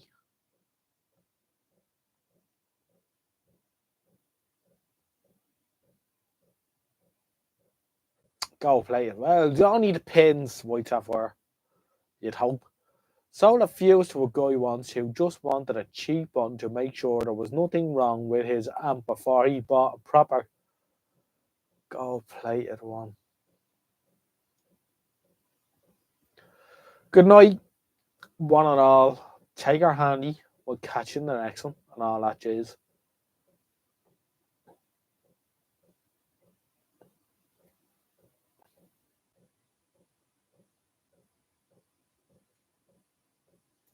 Sorry, George. You got to get up early. And all that jazz. Radio Restorations with Colin. Thanks for being interested in the evening. Good night. Good night, Roundy Mounty. Good night, Chipmunk. Good night, blah, blah, blah. Good night, John Boy. Good night, underscore. Dennis, George, Michael, Mike Gardner, Norman Donahue, Radio Restoration with Colin, Richard 100, Rich Clips, Radio Restoration with Colin, Randy Mooney, and the Chipmunk, Norman Donahue in there too. Ian Deacon and George Christophe. Good night, lads, and take a handy. And good night, White Sapphire, of course, as well. Not forgetting you. And that's it. It's been a good night, and we'll see you in the next one. Perhaps next Sunday, I'll be well. Leslie Diamond's in there too. Good night. Take care, and we'll see you in the next one.